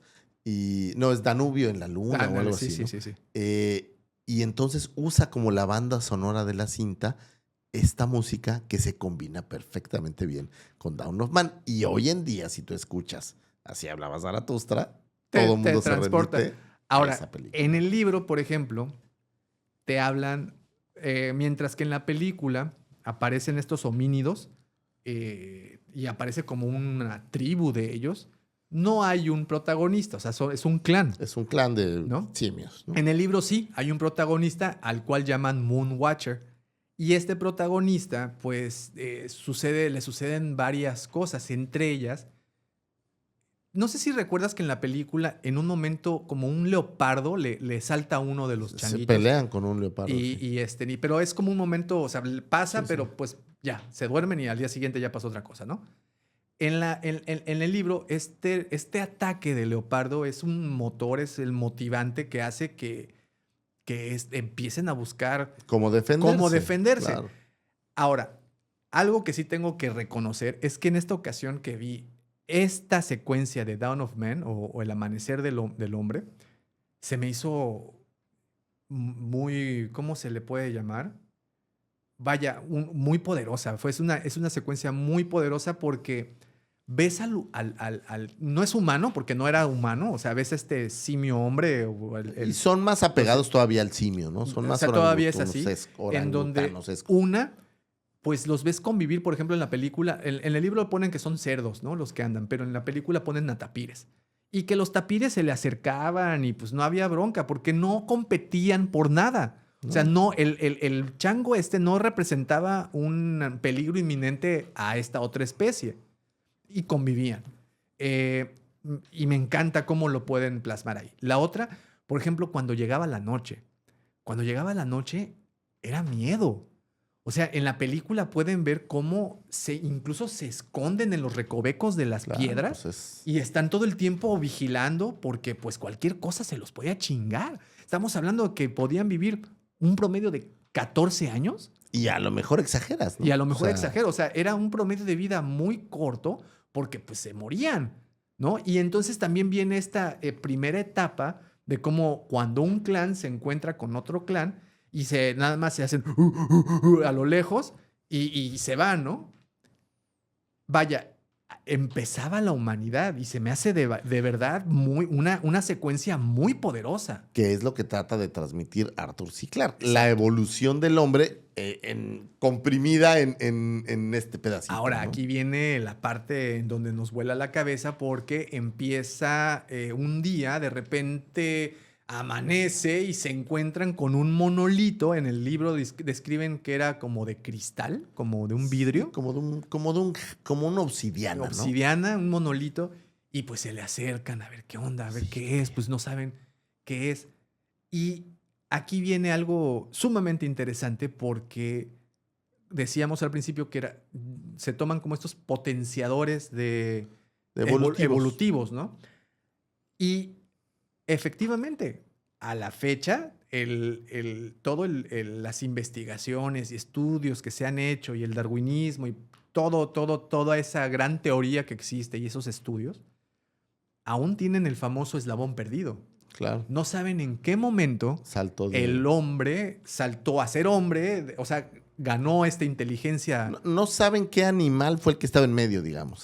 Pero lo más importante, o sea, básicamente, ¿en qué momento la mente se desarrolló o el cerebro creció exponencialmente para hacer estas cosas? Claro. Unos lo atribuyen a que empezaron a comer carne. Porque antes, en un inicio, pues, como no había herramientas para cazar, básicamente el chango era el cazado, eran herbívoros.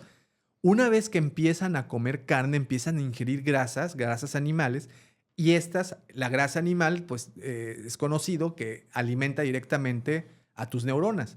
Entonces, que fue después de que el homínido empieza a consumir carne o estas grasas, fue que el cerebro empieza a agrandarse, a crecer. Pero es una teoría, no es algo que al momento comprobado ni nada. Pienso, ¿no? Que no está comprobado.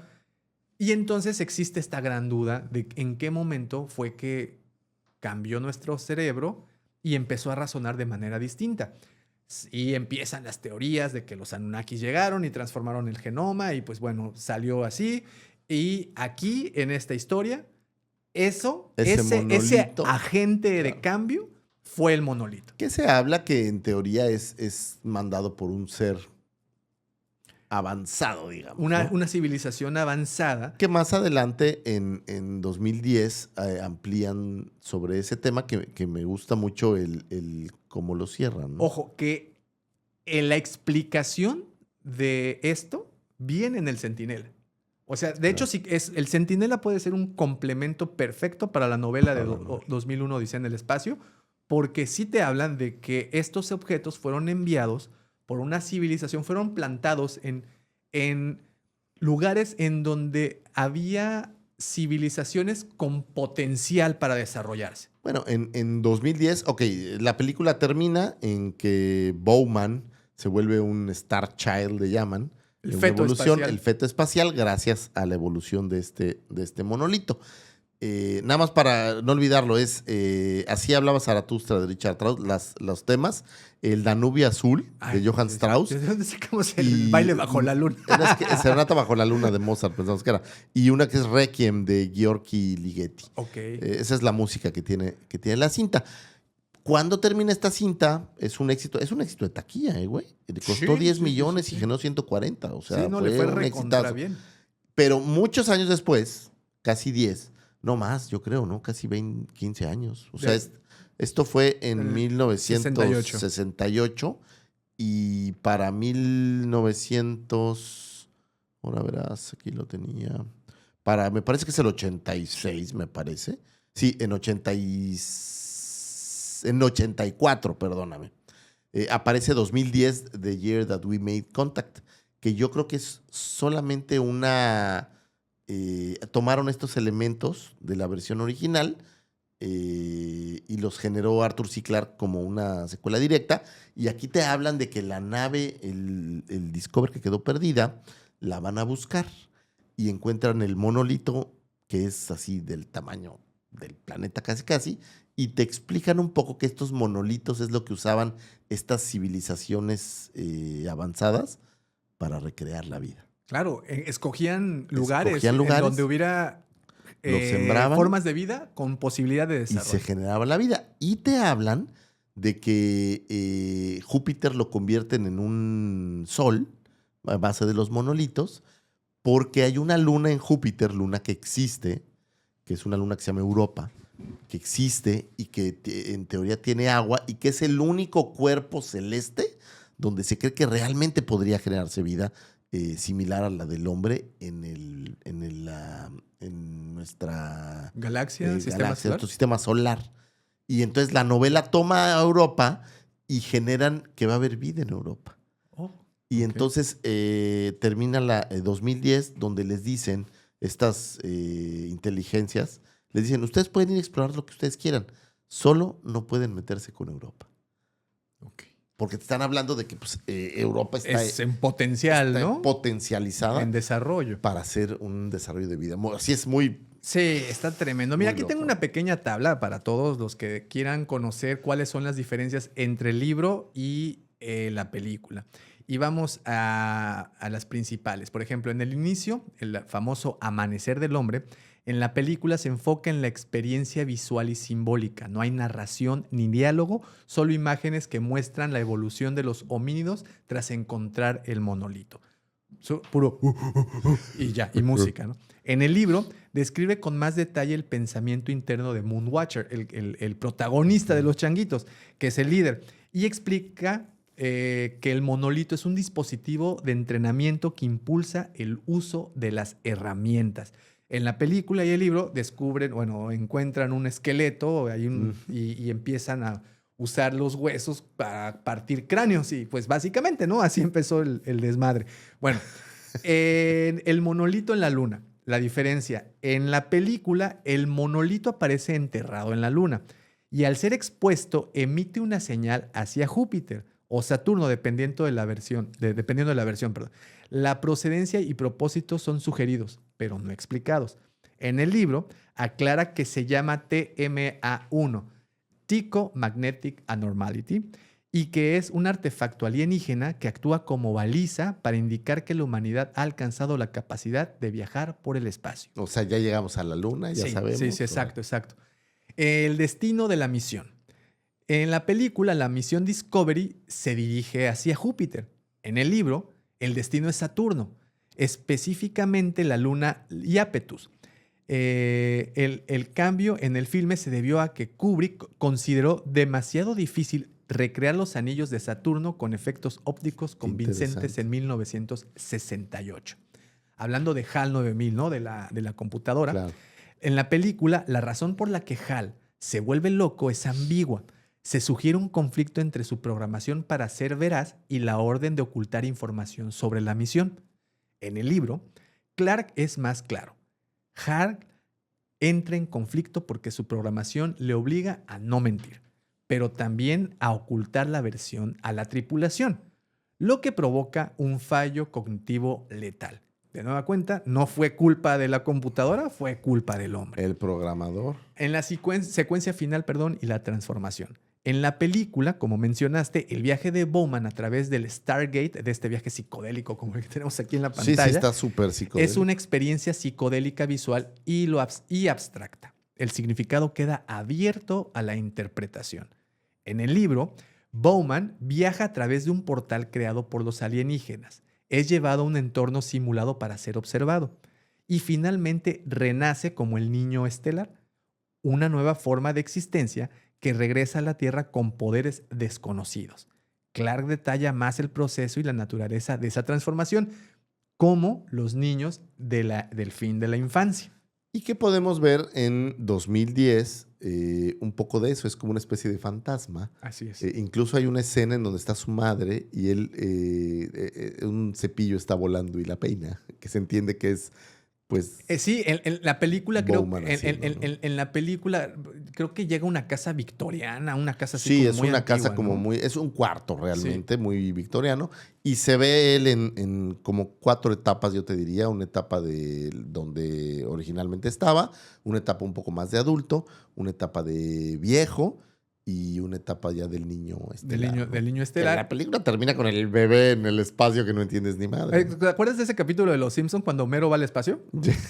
Ahí esa es una alegoría totalmente a Sí, claro. 2001, ¿eh? Incluso termina con Homero siendo como un feto en el espacio, ¿no? Oye, y tiene un tema curioso hablando de chismes de la farándula. La película originalmente tiene un score y se graba con este score. Pero a Stanley Kubrick no le gustaba el score y entonces deciden desaparecer el ¿Qué score, tal? poner la música clásica, pero hay escenas donde ya no hay score. No sé si recuerdas estas escenas en donde aparece que está en una nave, está en la sonda esta espacial como volando. Ajá. Y que se oye solo como respira. Sí, como Pues, Vader. Como desaparecieron el score, pues no se ve ni madre, ¿no? Sí. Entonces, esas escenas son, yo te diría que hasta incómodas. Son Claustrofóbicas, así ¿no? como que es, puta, ¿qué pasa con esta escena? Es muy complicada de Cuando el ver. astronauta, por ejemplo, empieza a girar Exacto, en y que se ve así descontrol, como un poco como esta película de Gravity. Sí. Está girando así perdido y no sé Sí, si ya se sí. murió, sigue vivo, no sé qué, ¿no? Oye, 1968, viendo la película, no le pide nada a Star Wars. O sea, No le pide a esa nada. primera secuencia, bueno, excepto los rayos, los láseres, ¿no? que disparan, pero no le pide nada. El juego de cámaras, ese famoso acercamiento a las naves, cómo las naves La toma... están sí. brutales, ¿no? Y bueno, otra cosa interesante es, por ejemplo, cuando van a la Luna, el módulo lunar cuando aterriza sí. es igualito al Apolo. Y se hizo un año antes de que viajaran a la Luna. O sea, porque Sí, llegaron en el 69. Seguramente tenían idea, ¿no? De más o menos cómo se iba. Y pues la fueron tomando medio, porque ¿no? sí se habla de que Arthur C. Clarke y Stanley Kubrick estuvieron muy en contacto con gente de la NASA para darle mucho más realismo. Pero aquí viene lo interesante. O bueno, algo conocido es esta gran teoría de conspiración en donde hay gente que dice, cree y está segura de que nunca hemos ido a la Luna y que ese famoso alunizaje que se pasó por televisión y que es tan famoso, lo filmó Stanley Kubrick. ¿Sí sabías eso? Sí, le quedó chingón. Le ¿no? quedó muy bueno y pues está bastante interesante, ¿no? Pero Yo lo bueno. que pienso en estas teorías es, tú imagínate un cuate como Stanley Kubrick. O sea, tú para filmar esto necesitaste 50 cabrones. Y que ninguno haya hablado de que lo filmó. Esa es la parte donde yo creo que se caen o sea, las no historias. hubo como que alguien O que sea, liqueara la información. Que ¿no? ninguno haya dicho, échame $1,000,000 y te aflojo la verdad. Sí. Esa es donde yo no no sí, veo sí, no creíble. hay manera. Y pues bueno, esas son las diferencias. De hecho, te digo que hubo en algún momento pequeños roces entre Kubrick y Arthur C. Clarke, porque mientras el autor quería hacerlo, explicarlo a fondo, Claro. Kubrick pues lo dejó muy abierto a la interpretación. Pero pues bueno, fue al final roces profesionales y a Clarke le gustaban. Y esto, sí, también le gustaba que le dieran su rozón. Y al final, pues quedó una obra. De entrada, es un clásico de la ciencia ficción hoy en día. Y nada más para finalizar, yo creo que película y libro se complementan muy bien. Si tienen oportunidad de consumir los dos, háganlo porque es una experiencia fantástica. Vale la pena y pónganse así, hablaba Zaratustra y se van a... Sí, y dense un Stargate, ¿no? Sí, Por sí, ahí. sí, dense, conviértase en el niño estelar y disfrútenlo. Disfrútenlo. Porque es visualmente muy bonito. Claro. He visto el Dawn of Man, gracias a esto lo vi como 7 veces. Y se me hace una de estas escenas Genial. locamente Sí, geniales, ¿no? sí, Y es y muy la bueno. música entra tan perfecto. Pam, pam, pam, pam, pam, pam. Sí, pam, no, pam, es tremendo, es tremendo. pam. Tremendísimo. Tatán. Digo, No, dejamos de interpretación lo- al señor lo- Lucifer porque luego nos tiran por derechos Ok, de ok. autor. Aunque no creo, porque ya es una. También ya, tan ya viejo está que- en el ¿Quién copyright. sabe? Bueno, nunca hay que confiar en el señor YouTube. Dejamos en el tintero muchas obras que valdrían la pena también que les echaran un ojo. Por ejemplo, el jardín. ¿Cómo se llamaba? El jardín. Aquí lo tengo. Hay- nada más digo. jardín espacial, ¿no? El jardín del Edén. El ¿sí? Jardín del Edén, el Jardín del A Edén, ver, donde espera. hablan de este ascensor que va de la Tierra a un módulo espacial, que bueno, también muy interesante, que de hecho en algunas entrevistas el señor Clark dijo que había consultado con científicos especializados y que le dijeron, sí, sí es posible hacerlo con esto y con lo otro. Y bueno, hay con sus asegúnes, pero Ahora, muchas cosas se no pudieron nos hacer. olvidemos de este otro gran creador en la fundación. Hay un ascensor que va... Isaac Asimov. Isaac Asimov lanza un ascensor que va de... Me parece que es de la Tierra a la Luna. ¿Y O a tú sabías Marte, que tenían un trato Arthur C. Clarke y ¿Ah, sí? e Isaac Asimov? Sí. Decía Arthur C. Clarke siempre que le preguntaran por Isaac Asimov, iba a decir que él era un gran científico. Y a Isaac Asimov, cada vez que le preguntaban por Arthur C. Clarke, él iba a decir que era el mejor autor. Y en todas las entrevistas que hay y le preguntan a ambos, dicen exactamente lo mismo. Se conocieron Sí, y claro. digo, mantuvieron una amistad no muy cercana por las Por distancias, cartas, ¿no? Me ajá, parece por que- cartas se cartearon muchísimo. Sí. Se conocieron en Nueva York. También conocieron a Robert Heinlein, este autor de Starship Troopers, que eran parte de este gran triunvirato Claro. de la ciencia ficción dura y a quienes les dedicaremos, evidentemente, episodios más Eventualmente adelante. habrá un episodio que hable de esto. Pues bien, Lucy Favor, ¿qué te pareció esta historia? Me vuela la cabeza. Yo no soy una persona que piense mucho en los alienígenas. Normalmente mi cabeza está más aquí en la Tierra. Pero todo esto que aprendimos me hace pensar mucho en las estrellas, ¿no? Cambia, ¿verdad? Cambia la cambia. perspectiva porque incluso Clark dijo que por probabilidad y estadística hay más vida. Solo que pues nosotros somos demasiado ególatras, el humano, o sea, la civilización, para aceptarlo. Hay por ahí una frase que leí en alguno de los textos que vimos, que es de Arthur C. Clarke, en donde habla, el problema no es que haya vida en otros lugares, el problema es que no contamos con la tecnología para alcanzarla. Definitivamente. Y yo quiero cerrar con una frase que dice, cualquier tecnología lo suficientemente avanzada es indistinguible de la magia. Y fue por eso que nos han engañado tantas veces en la historia del humano. Nos han visto la cara, nos han regalado espejitos y pues... Pero ¿Aquí? fíjate, habla muy interesante, ¿no? Me gusta mucho siempre remitirme a la historia del fuego, güey. El fuego en algún momento fue magia. Así es. Hasta que se explicaron cómo Hasta se que entendieron cómo hacerlo y se dieron cuenta que era una tecnología realmente, ¿no? el agua bendita, hasta que aprendieron a hervir el agua. Lo hemos visto Se muchas dieron veces. cuenta que no era tan bendita, solo había que hervirla. Entonces, básicamente, el misterio deja de ser misterio, deja de ser mágico cuando entendemos cómo funciona. Así es, así es. Y con esto cerramos este gran episodio dedicado a Arthur C. Clarke, el hombre que soñó con el espacio, Lucifer. Increíble episodio, me gusta mucho el espacio, me interesa más de lo que yo pensaba. Siempre he sido un fan de Carl Sagan, pero lo veía como desde la cancha de Carl Sagan. Pero ahora con esto empiezo a tener como una idea mucho más amplia. Entre este episodio y el de los viajes en el tiempo, Davo, Nos estamos no sé volviendo por qué no fui físico. Debí de haber sido físico. Sí, yo sí sé por qué no fui físico. Sí, ojalá. Sí, nunca. Pues los profesores decían, no, mira, agarres escoba mejor. Mira, sí, brother, tú barre. Tú barre. Hay algunos que están hechos para para crear y para... Tú barre. Sí, a mí me dieron una pluma. Me dice, tú escribe. Pues ahí está, muchísimas gracias. Gracias a todos los que descargaron y le pusieron play a este episodio. Por favor, no se olviden de ese poderoso like. Tampoco se olviden de dejar sus comentarios. Si nos estás escuchando por Spotify o Apple Podcast, deja esas estrellitas y por favor también deja un comentario. Si no estás suscrito al canal, por favor, hazlo y síguenos a través de todas nuestras redes. Señor Lucifagor, muchísimas gracias. Un especial saludo a Jules, a Rubén, a Varguitas, a la querida Mayra, a mi querida Viri, que tenemos unos debates muy serios de este programa. Ok. En donde me refutan lo que decimos aquí o me explican cosas que yo luego no sé o traigo a la mesa. Les agradezco mucho. Que me inviten a un café y yo le entro a las discusiones. Sí, se ponen buenísimas. Un abrazo a todos los que nos escucharon. Gracias por escucharnos. No se olviden a nuestros podcast hermanos también que les echen un ojo a las gepesianas. A las gepesianas. Y pues gracias, Daumático. Padrísimo seguir haciendo estos programas, seguir aprendiendo estas cosas. Es brutal. Solo, como siempre, lamento no tener más tiempo para poder aprender más cosas. Sin embargo, bueno, pues así es. Hoy siento que soy más culto que ayer. Sí. Hoy te agarro un duelo de maratón, güey, y mira, nos agarramos del chongo como nunca. Muy bien, muchísimas gracias a todos ustedes y por favor, cuando sueñen en grande, pero sobre todo, no dejen de crear. muchísimas gracias y hasta el siguiente episodio. Bye.